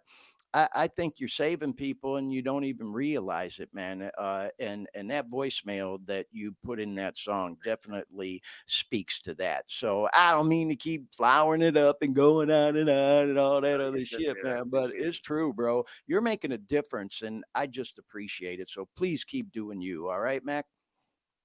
Thank you. Yeah, I will. I will continue to do that, and we're gonna keep going until my last day. This Right on is till what your we're last day. All right. Well, that is Connor McAulay on the line and live on the Dare Me podcast, bro. I am, like I said, I'm just up like starstruck and so proud to have had you on the show. And again, I hope to have you on again down the road. Maybe we can meet up in December at that hip hop festival, bro. So have a great rest of the 100%. night, Mac, and thank you again. Thank you as well. Have a great night. All right, peace. Bye. Wow, how cool is that, y'all? We had Mac on the show. Dean, what do you think, man? Dean's been sitting there patiently back in Orlando. And thank you, by the way, Dean, for getting Mac back on the air with us so quick when we lost the phone connection Yeah, with we him. But we what a lost signal, and he just dialed it too quickly. You know Hey, how it you if you happens, man. Anything can happen yeah, live, you know. that's That's why we fine. gotta No. stay on our toes when we're doing it live. But what a great guy, right, man? Oh my God, such a cool Mm-hmm. dude and so talented, you know. Man, it's like I don't mean to, keep saying the same shit over and over, y'all, but it's like I couldn't resist sharing those DMs I got as a segue into his song Sober, where he played that voicemail, because I get the whole thing of feeling vulnerable about putting yourself out there the way he and I do. Mm-hmm. And when you get DMs and voicemails like that, man, it's just you can't stop. Then it's just like, okay, we're making a difference. I can't stop now. I got to keep going, you know. So anyway, thanks again to Mac, bro. We appreciate you, and I really do hope to see you in person at that hip hop festival in AZ in December. So right now, y'all, we're gonna move on to the news and bring up our news header. There it is, the opioid crisis in the news. And this week, y'all, like I share on this show every week, there is such a shit ton of news stories out there every single week about this opioid crisis. We could sit here for 6, 8 hours just talking about all the stories. So I kind of try to cherry pick ones. And I thought, since we had Mac on the line from Arizona, that we'd do a couple stories from Arizona. And these first two that we're going to talk about are an interesting contrast, if you will, because this particular story is over a year old. You can see it was dated September 12th of 2022. It was from the PBS station there in the AZ area where I pulled this from. And it says this new report, that was new at the time, shows that the opioid deaths increased in AZ despite the state initiatives that they were doing there.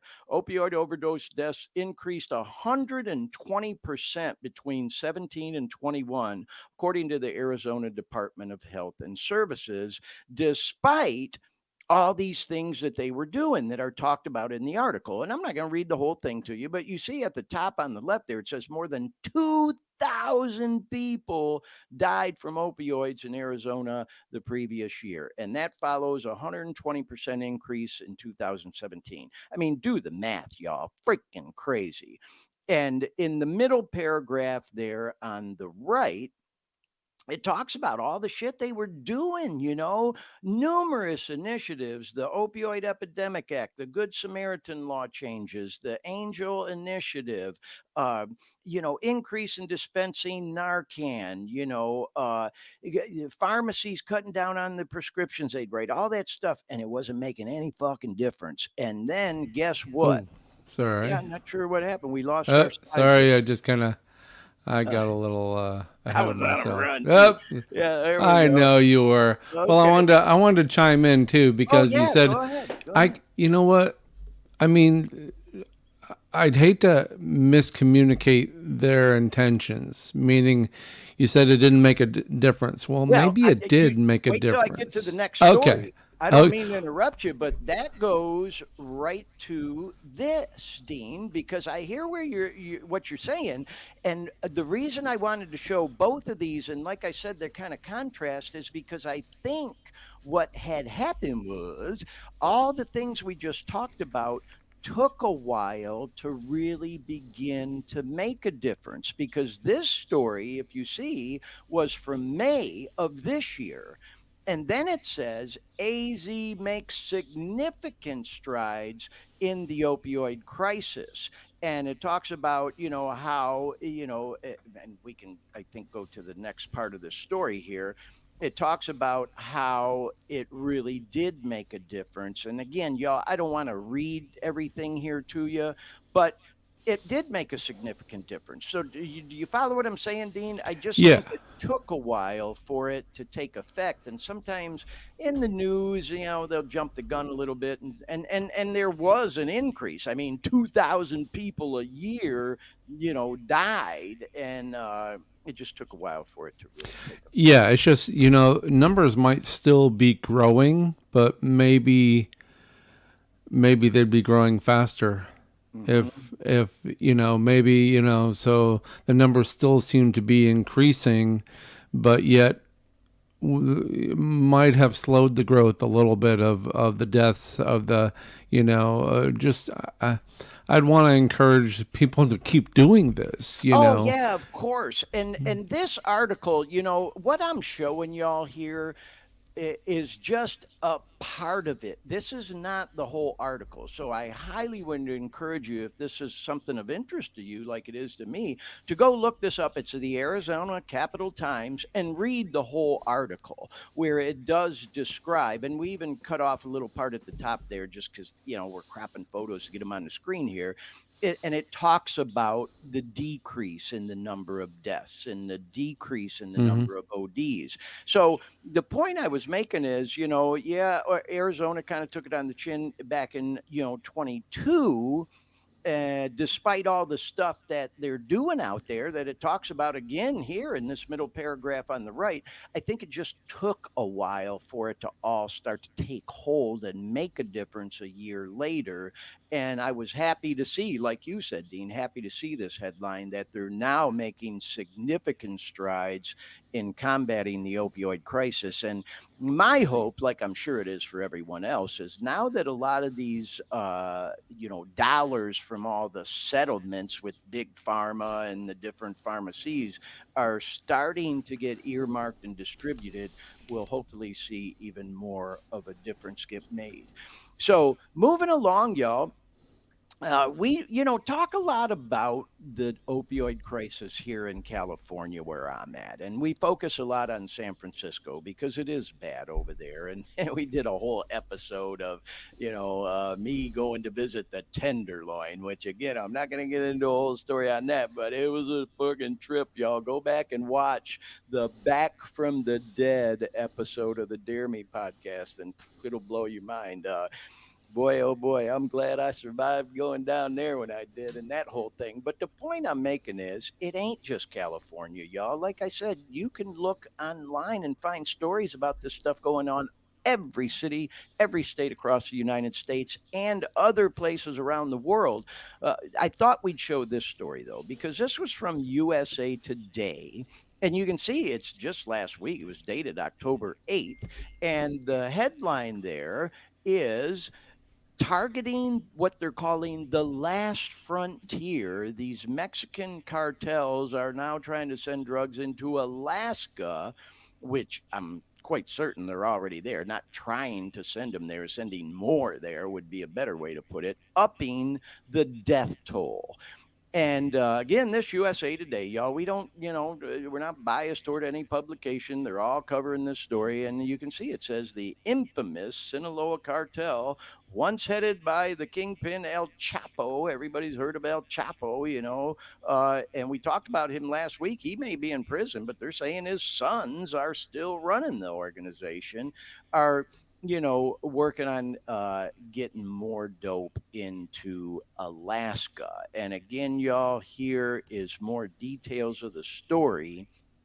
And it says that in 2021, the year that they have the most recent stats for, about 76% of the 253 fatal ODs in Alaska were involving synthetic narcotics, opioids, including fentanyl.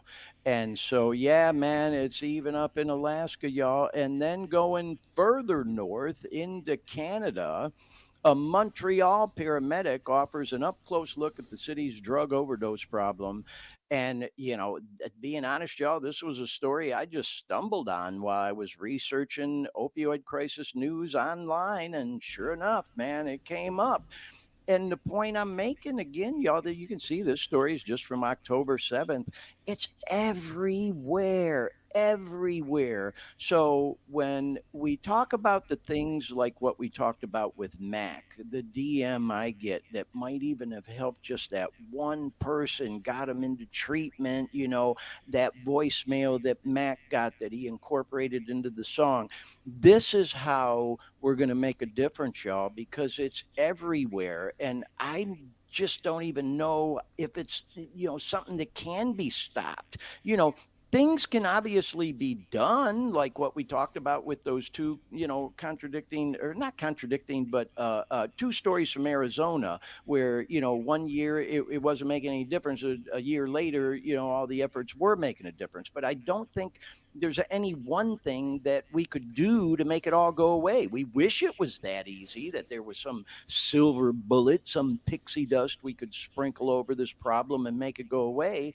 That's not how it's going to happen, y'all. It's everywhere.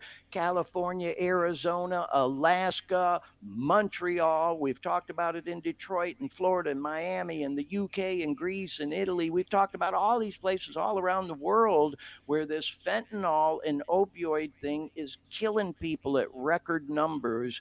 And so the way we're going to make a difference, I think, is by continuing all the initiatives that we talked about they're doing there in Arizona, but also even just trying to save one person at a time, like the kinds of stuff Mack's doing with his music, and that we're hopefully doing, with this podcast. But so anyway, y'all, just kind of get down off of that soapbox for a minute, but thought I'd share that, hey, man, even our friends and neighbors up in Canada and Montreal dealing with this whole thing. And so if this is a story that catches your interest, you can go and read about that one here, is a little more information about it. In August, just a couple of months ago, the Montreal Public Health Department reported that 75% of the 175 fatal ODs that occurred from August 22 to July 23, that 1 year period,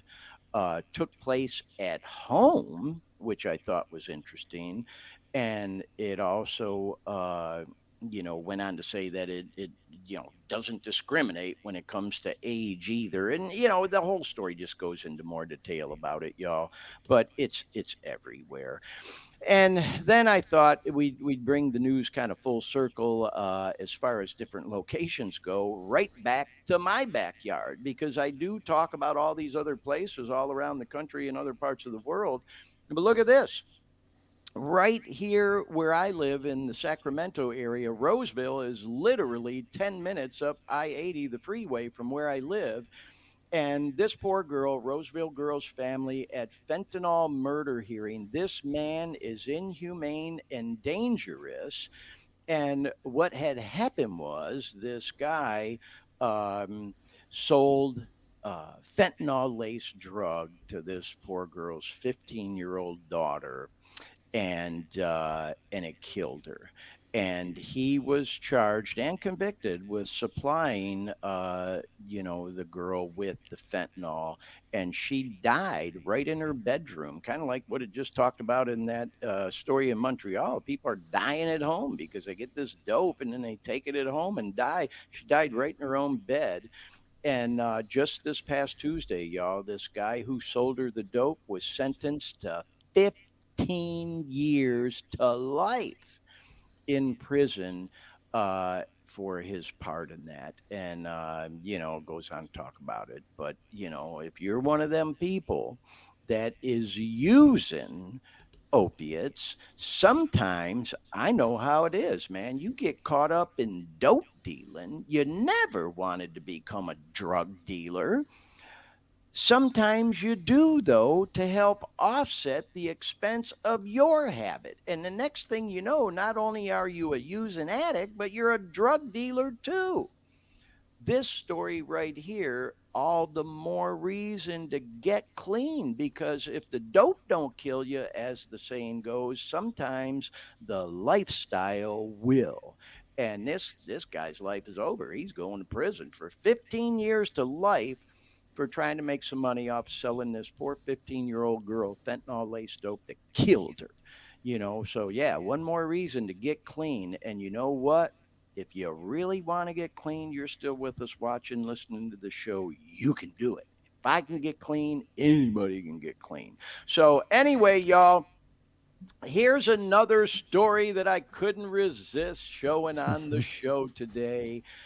Being that it's football Sunday, and by the way, I put some stuff out there on social media that we were going to have a little something fun for all those Detroit Lion fans out there like me. I do know we have viewers and listeners from the Michigan and Metro Detroit area to the show. And if you know your old pal Glenn Victor, you know that that's where I grew up. And I'm a huge Detroit Lions fan. They are my football team, and they are the team to watch this year. So we're going to have that coming up in a little bit. But first of all, I thought this was a good segue into that, and certainly relates to our show, Emmitt Smith. And if you don't know who Emmitt Smith is, you are clearly not a football fan. Probably, if not one of the greatest running backs to ever play the game of football. He played for the Dallas Cowboys, not my favorite team by any stretch. For all my Cowboy fans. But Emmitt Smith undeniably was, clearly one of the best running backs to ever play the game. He's in the Pro Football Hall of Fame and so on and so forth. Anyway, he has jumped on board and joined this campaign that we're on with this podcast to raise awareness about the rising number of opioid overdose deaths across the United States. And I came across this story, y'all, and I just had to show it on the program. And we also have a short video. This video is 3 minutes long, so please bear with us, but we're going to play it. And then we'll talk about it briefly. Here is Pro Football Hall of Fame running back Emmitt Smith talking about the opioid crisis. Check it out. Football Hall of Famer Emmitt Smith has seen the impact of the opioid crisis firsthand. It's something that's devastating the country, including Colorado, where the number of opioid overdose deaths increased by 54% in 2020. And that's why he has joined the Ready to Rescue campaign, and he joins us here on 9 News Mornings to talk more about the mission. Thanks for coming in. Thanks for having me. You got the memo on the dress code today, huh? Yeah. I love it.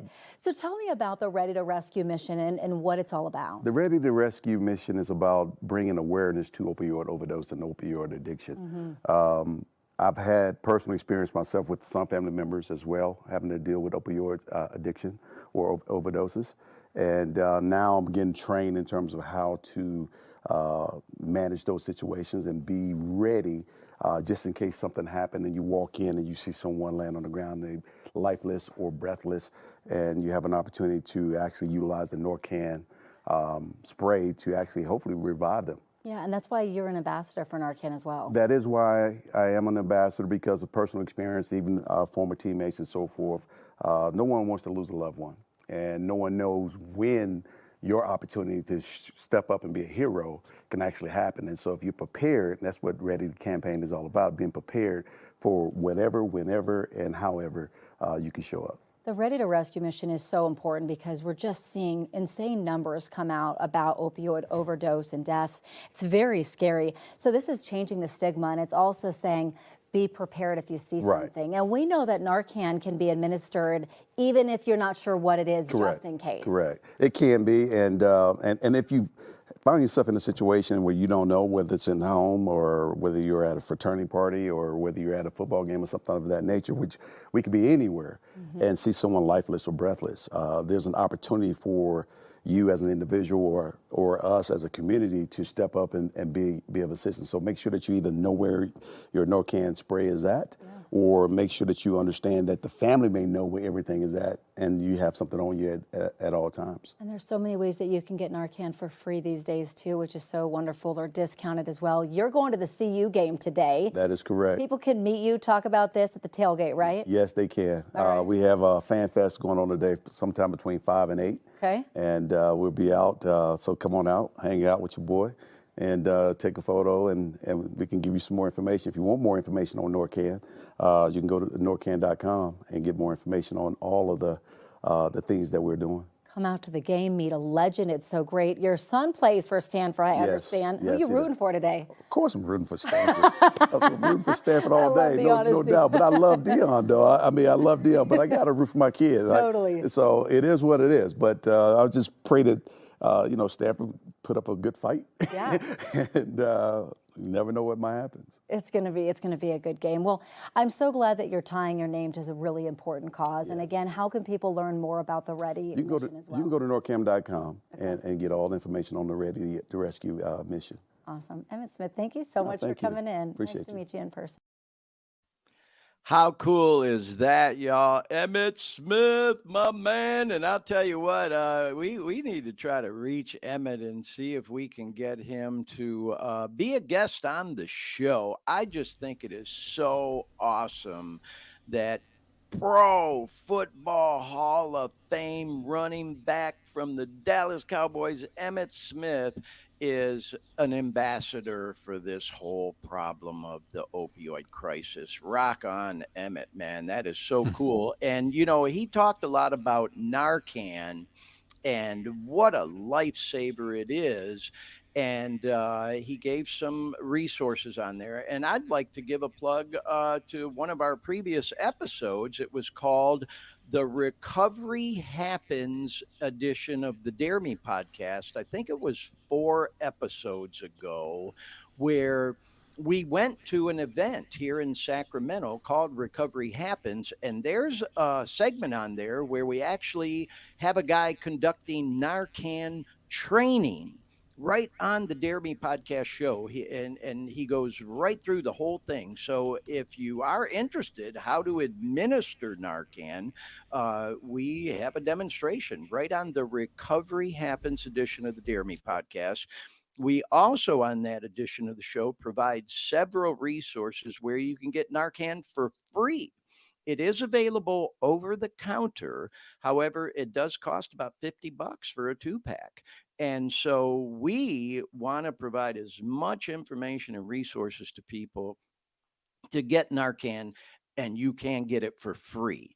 And certainly, if you're a person that, even as Mackk shared earlier in, his information about that letters compilation he did, where he was out there using, man, and he knew he was screwing up, but he had these concerns like, damn, man, this could end up killing me, man. I'm gonna, and so the point I'm making, y'all, when I talk about that is, if you're a person like I was too, trying to get clean, but couldn't quite seem to do it, keep some Narcan on hand in case you do OD, in case you do get a hold of some bullshit pills till you can get clean.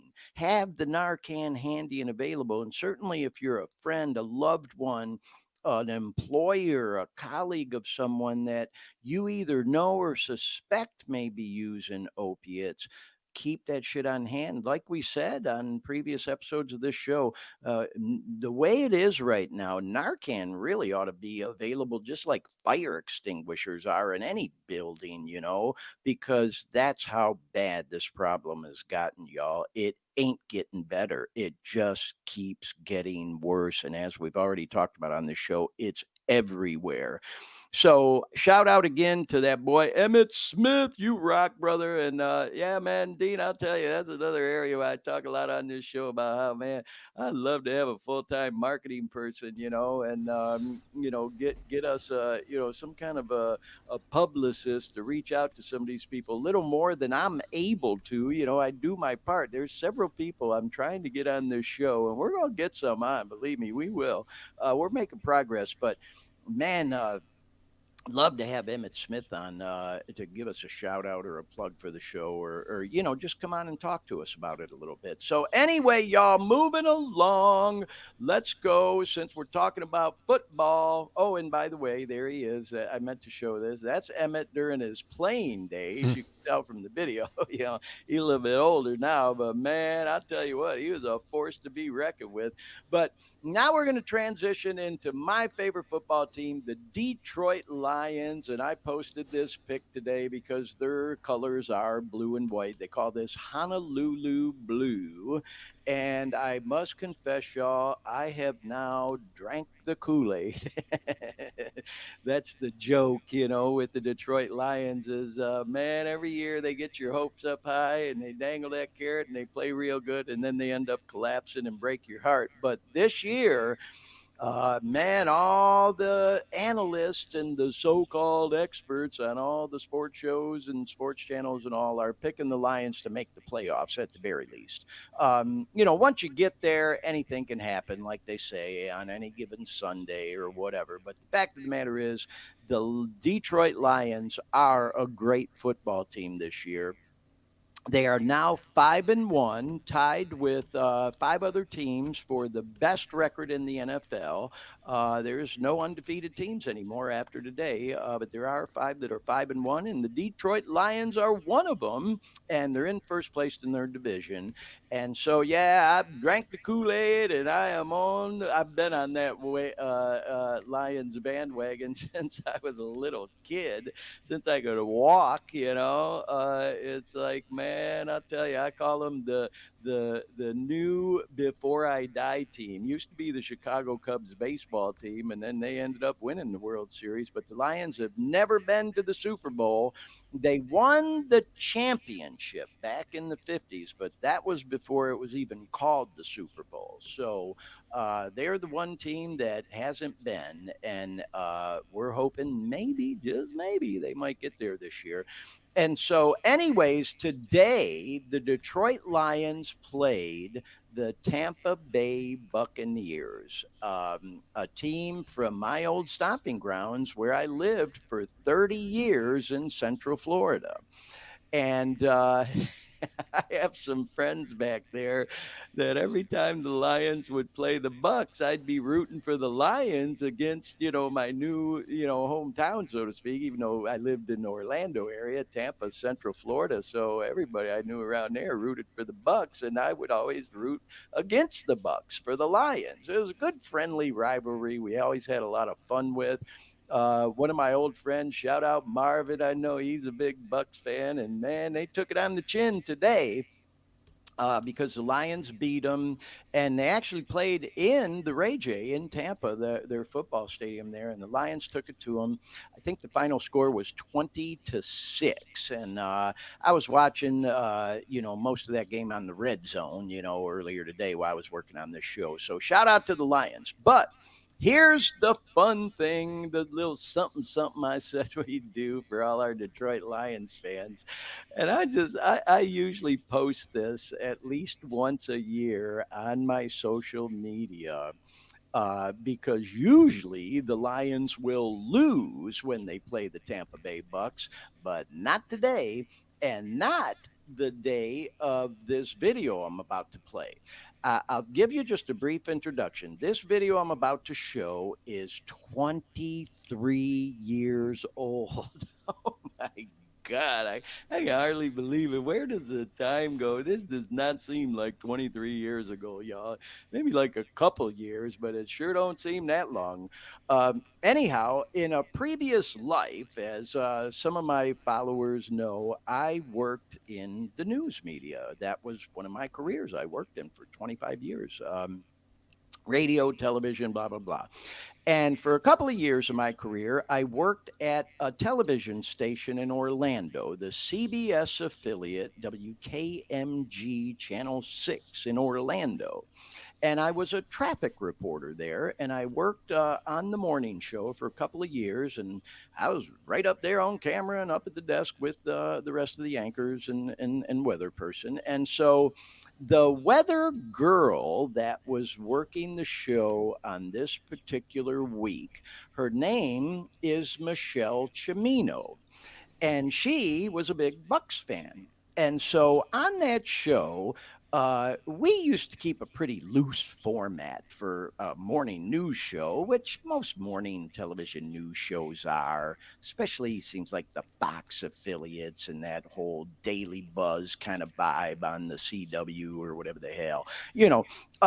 If breaking news, came up, we all got serious real quick, but the news director was totally cool with us having, this really loose format. And so, man, they used to mess with me all the time because, obviously I'm a talker and I would, always be, talking a lot during the traffic breaks and banter and all that kind of stuff and doing bits. We did a lot of different stuff on that show, man. We would toss the football around in the studio. We do show and tell and just all kinds of different stuff. Well, so with all that said, me and Michelle, the weather girl, made a bet. The Lions were playing the Bucks on Thursday night football. And so the bet was that if the Lions won, she would have to wear a Lions t-shirt or jersey during one of her weather forecasts. If the Bucks won, I would have to wear one of the Bucks during a traffic report. And then the anchors, Ken McLeod and Jacqueline London, who were so awesome. I think Ken's up in Massachusetts at a Fox station there now, and Jacqueline's at the NBC station in Philadelphia. She's like huge there. Shout out Ken and Jacqueline, and of course Michelle, old colleagues of mine. Oh my God! Again, I can't believe it's been 23 years since this particular day that I'm about to show you on this video. So with that long lead into it, and an explanation of what you're about to see and the bet that Michelle and I made, let me show you who won the bet and what happened. This is a fun little video that's just a little short of 3 minutes long. Check it out. All right, it is that time once again. Glenn said he stayed up late, watched the game all the way past midnight. Unfortunately, he did not oversleep. He is here to do the traffic, but mostly to gloat. Well, I believe this is what James Brown called the big payback, right? Oh. The Bucks beat the Lions the first game they played this year, but not last night. And I got to say, we'll see her in a moment here, but Michelle Cimino looks extraordinary. Up there we go. Looks extraordinarily nice this morning now, doesn't she? Gray is your color, Michelle. Yes. Oh, no way. Definitely not a Detroit fan. Now I just really, really can't stand them. Oh. And they keep putting this up behind me. What's up with that? Traffic weather, and I've got a score behind me. Let me hide it. Well, we all know now that the Bucks lost to the Lions, but it was a great game last night. It really was a defensive battle. Michelle's being a good sport here this morning. She's wearing the stylish Lions t-shirt, and all is well in the Motor City this morning. So there you go. Let's move on and take a look at the roads for you right now, everyone.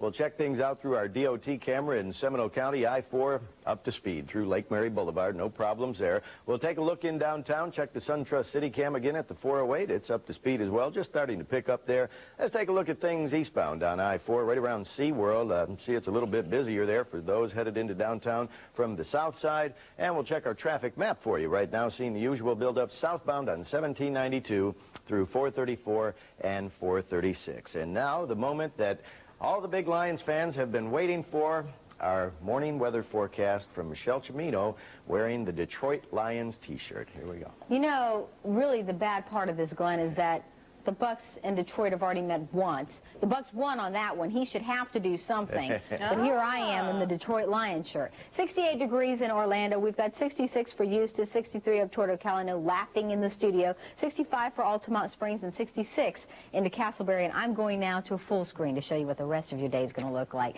Lots of clouds, just a little bit of sunshine, a slight chance of rain, 84 for the afternoon high. The next time you see me, I will not be in this t-shirt. And Ken McLeod is really, really not earning granny points with me right now. I just wanted to sympathize with you. That's it. I knew you felt bad over there by yourself, so.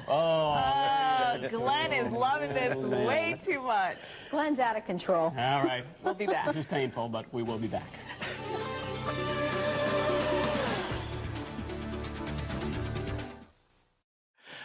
Glenn's out of control. How about that? Did you get a kick out of that, Dean? Have you seen that video before? I think you may have seen that on my social media before. I don't know, but uh, in any case, Yeah, I've seen it. okay. I've been posting it for 23 years. Hmm. I got to tell you, man, in a 25, 30, really plus career, because I worked in radio and TV in Detroit before I moved to Orlando, that was probably my favorite day of ever working on the air, man. I was in such a good mood, and I would have been devastated had the Lions lost. And anyway, I just always like showing that because it's funny to me, and I just think it's so cool that I was able to represent Motown in O Town and do it live on television. And it was all in good fun. So, again, shout out to Michelle again, all these years later, for being such a good sport. And of course, to Ken and Jackie for playing along. So, that's that, y'all. Moving along, we're going to go into some funny memes now and just trying to get our slides back up on the screen. And I thought we'd show this one. Being that we talked a little bit about music today, quite a bit about music with that boy Mac, and this is kind of a inside joke for people that work on music and podcasts, by the way. You'll be talking to a buddy and they'll say, "Hey, bro, what you up to?" "Oh, man, I went hard at it in the studio last night working on music or the podcast." And someone might say, "How was the studio sesh? Did you enjoy it? Bet you made a banger." And it shows the guy.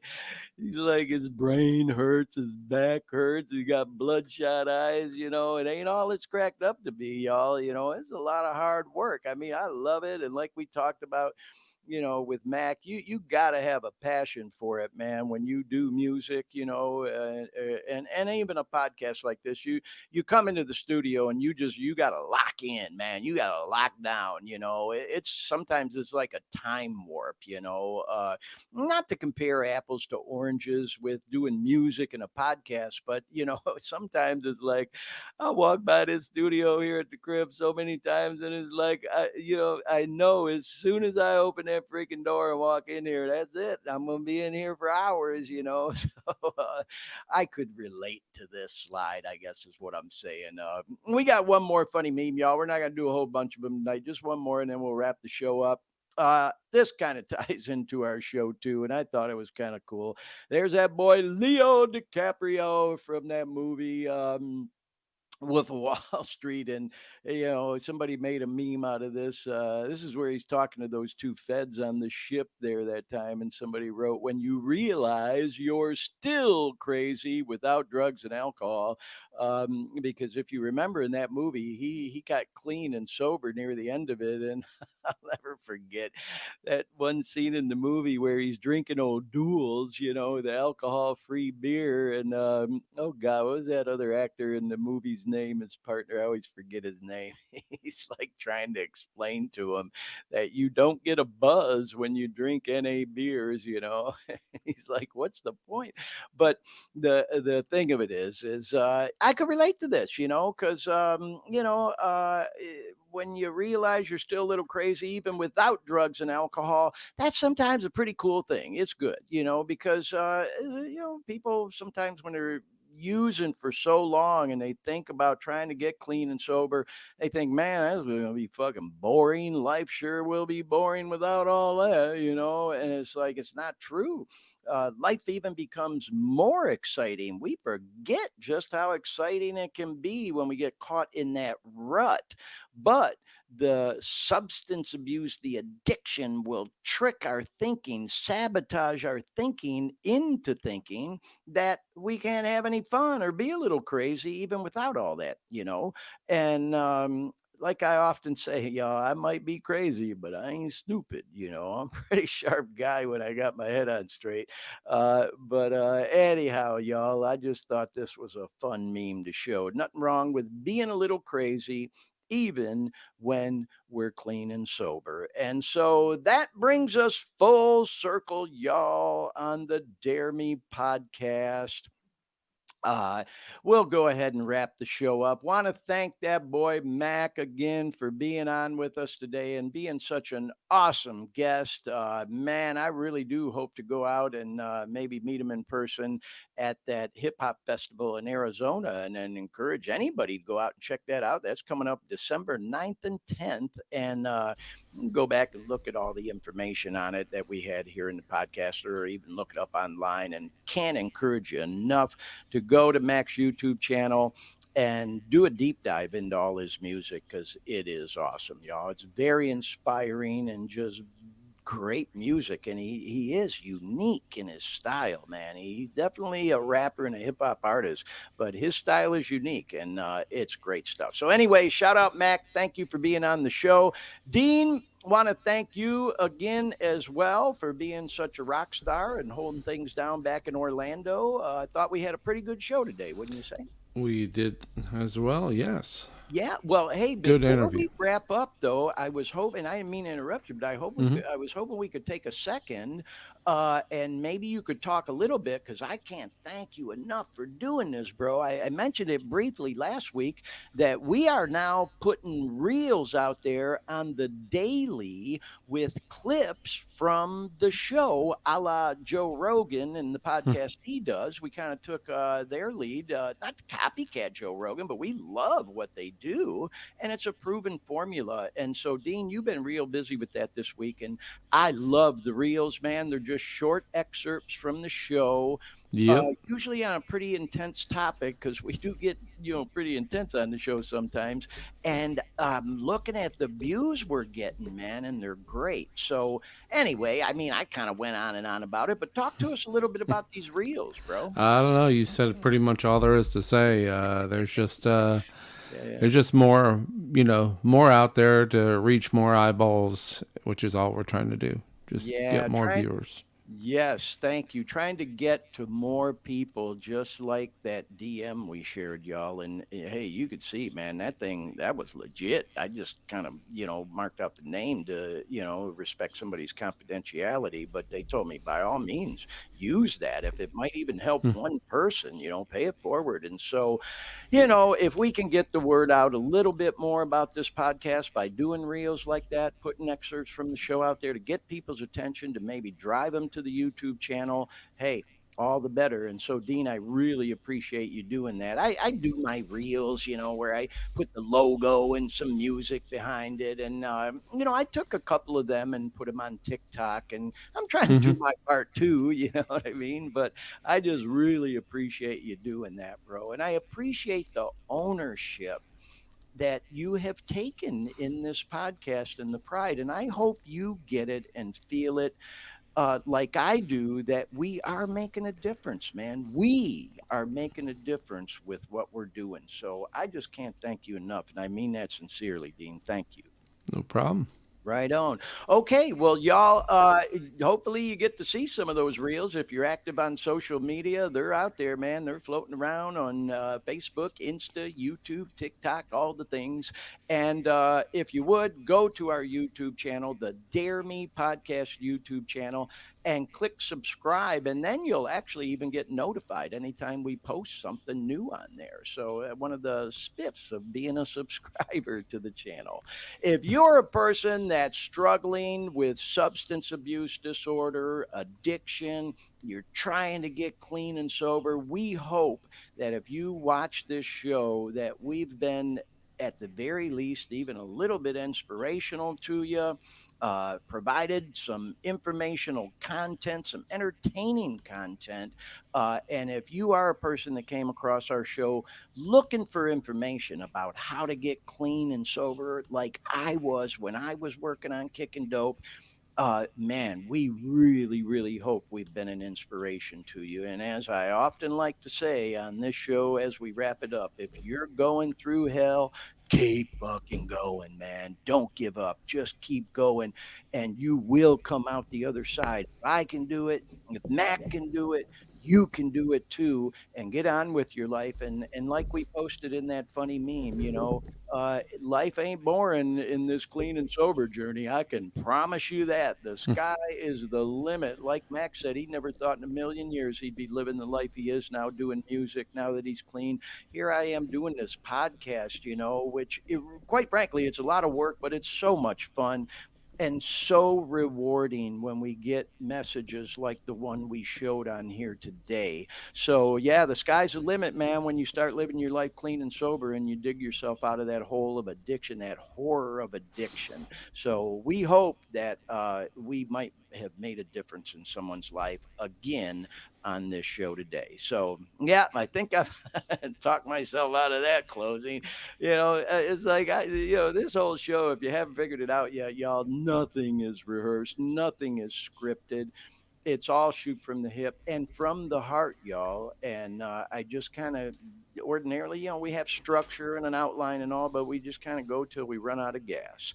And I think we brought it full circle and did a pretty good show today. So with all that said, thanks again, Dean. Thanks again, Mack, for being a guest. And thank all of you for watching and listening. Hope you have a safe week. We'll be back next Sunday. Have a great week, y'all. And thanks for watching the Dare Me podcast. Good night, everyone.